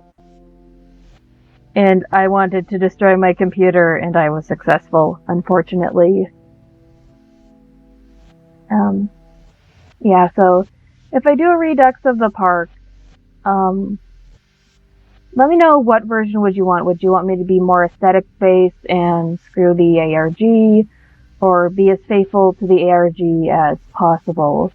Or should I do my own thing and just call it a reboot, because I did a little park map based on that initial idea. It's up to you and the half a stranger that is probably still watching this video. Well, I hope not, but yeah, definitely would for future fireworks displays go for more of a water show, because that's what the park says it has. Put it around the fountain and all that.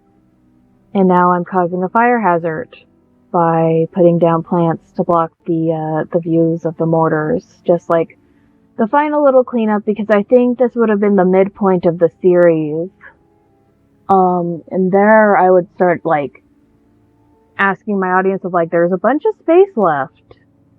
Watch me do like a little non-canon coaster, but maybe canon coaster, because there's so much on that gallery. Like, there's this one image that's very haunting, that I'm assuming might have the new password, but I'm not sure.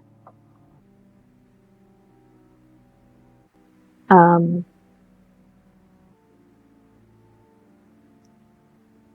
but yeah, this is the little fan and non-cannon coaster, and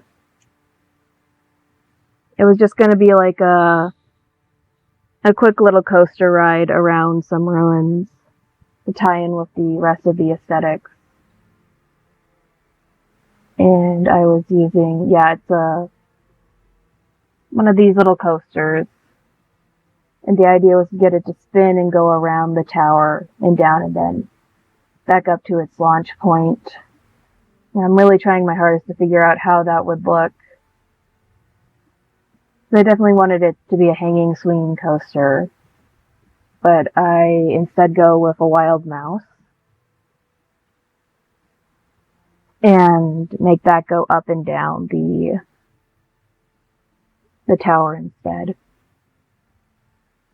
But as this ride closes off, the video will then transition to the last bit of Indoorlands footage, which is all roller coasters, and then a few seconds of the comparison shots of the Liminal Land gallery images, and then we're done. So before I get cut off by loud blaring music, thank you for watching, and again, don't be a stranger anymore. You know where to reach me, and if you've forgotten, you can be a weirdo and start talking in the comments. It would be good for engagement, but this channel's pretty much dead anyways, so bye. I love you.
So, yeah, that was a little extra surprise there, but that's it.